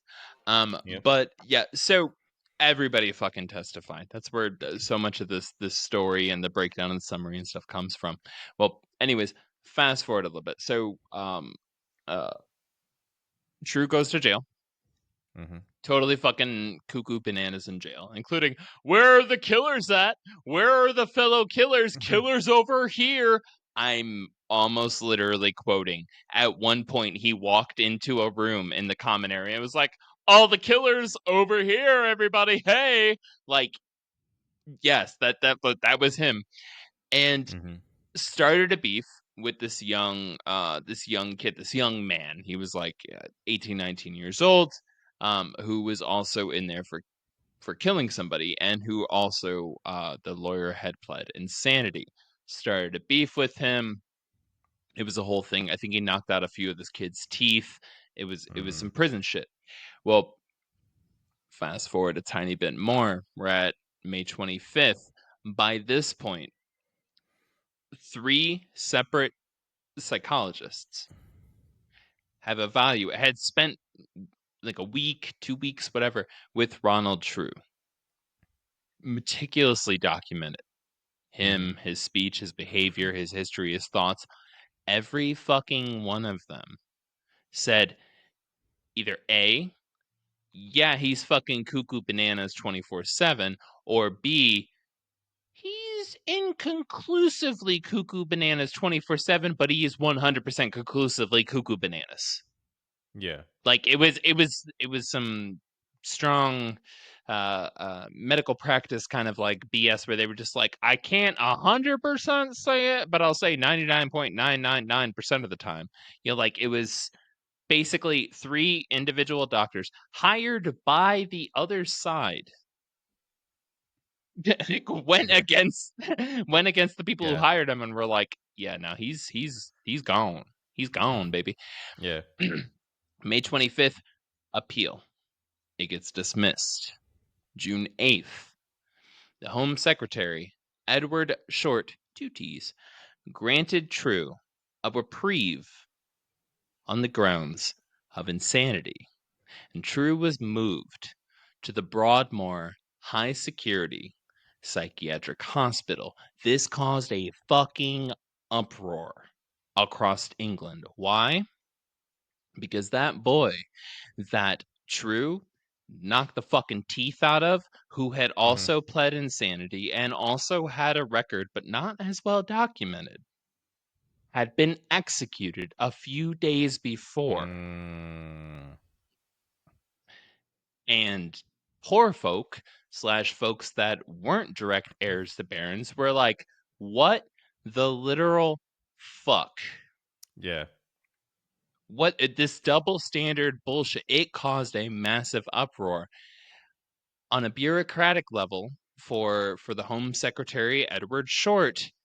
He had the fact is the boy had been charged like a month and a half earlier. It was his whole argument was like it was a timeline thing. He's like, I got this Yeah. case.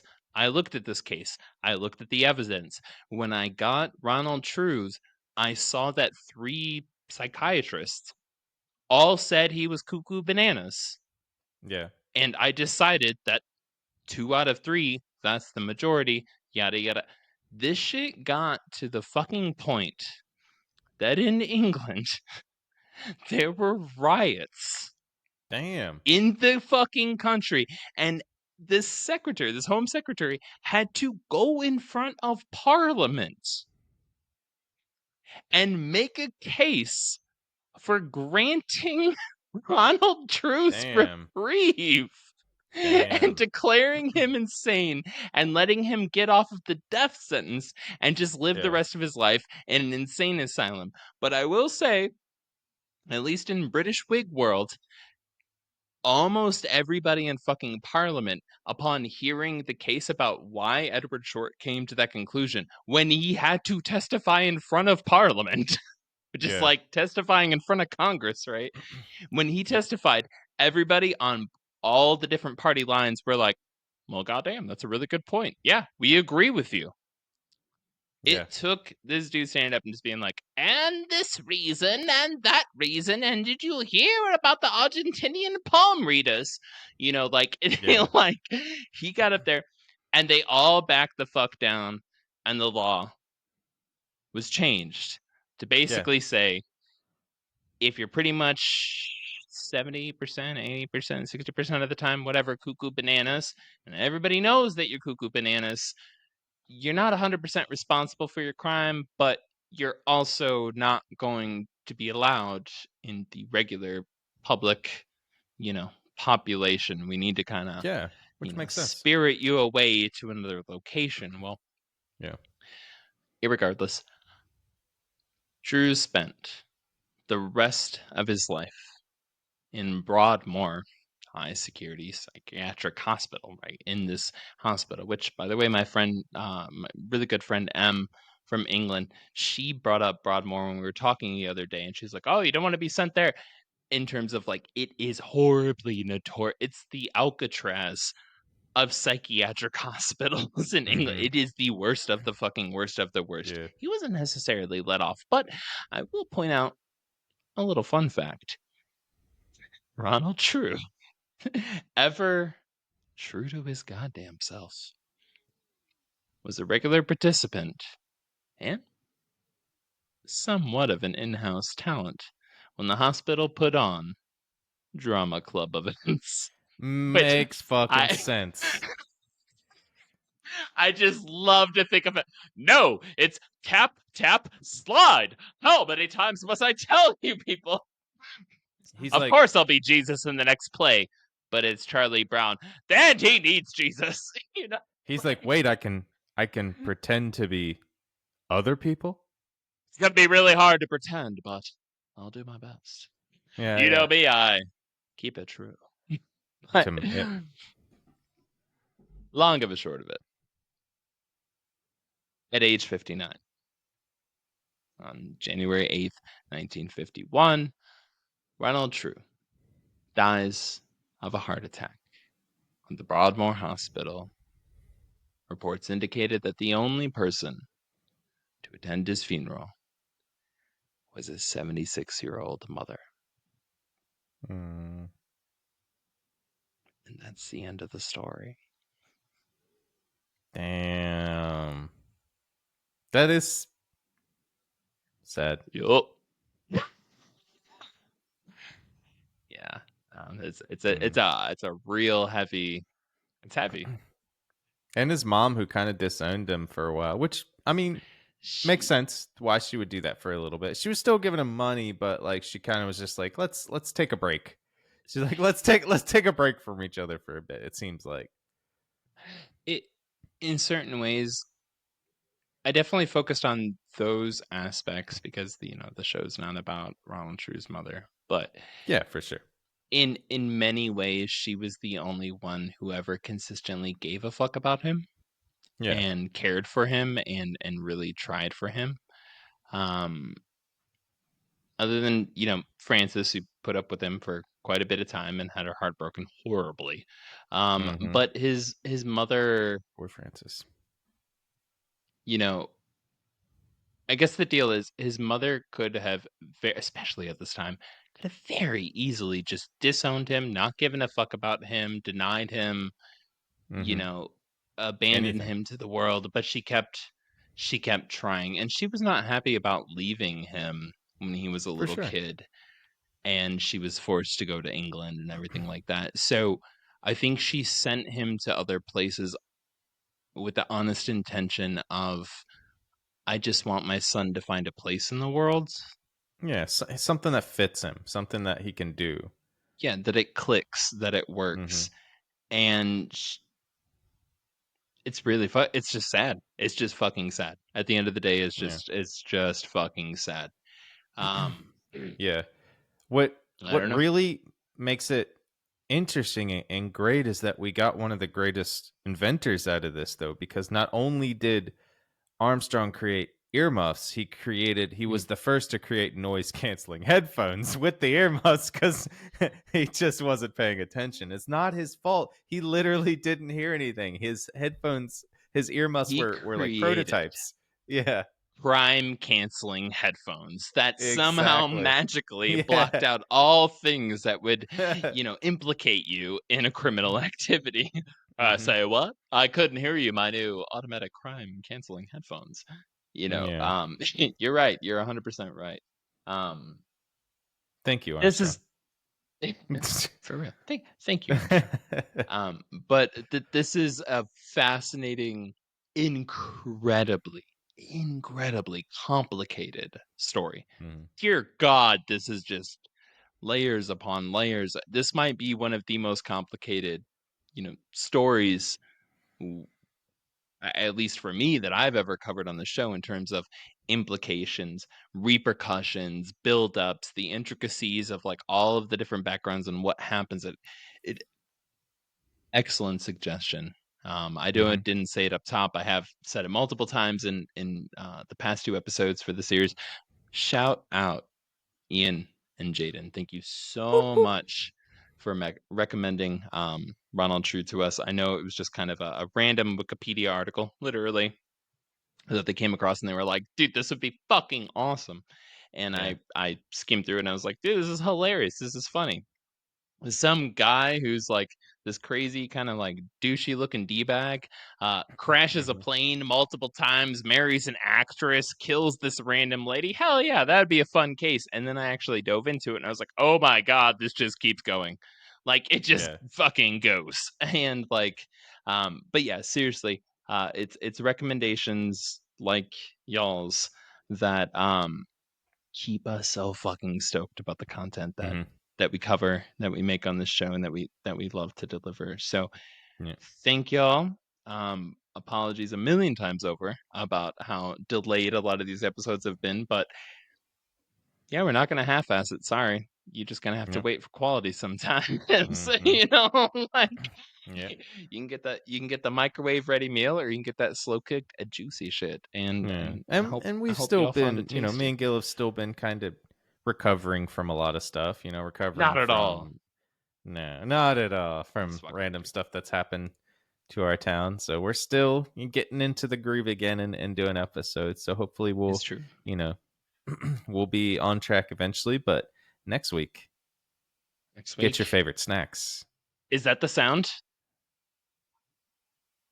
Get your favorite snacks because we're gonna go on a nice little road trip or a nice light. I always like to say it's a light episode, but that's to me that's light. It's light and fun. It's less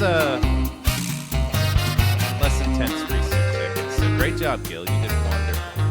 And everything was great. The twists and turns were amazing. Thank you so much. Thank you all out there. Thank you to our Patreon listeners. Thank you, everybody. We did already mention you guys in our episode for being patrons at the bar. So thank you guys so much. We appreciate you. And be prepared for beer. This will be out by then. But be prepared for a cup of Joey on Monday, the first Monday of the month. We will be doing a lot of stuff coming up this month. I might have a nice, interesting video surprise, funny enough, for you guys already coming up in the month of March. I'm hoping to be able to get that done. Gil's got a nice surprise right now with the challenger. And yeah, we will be getting a lot of stuff out to you in March. So thank you guys for joining us. And you know what? Gil, got anything to say?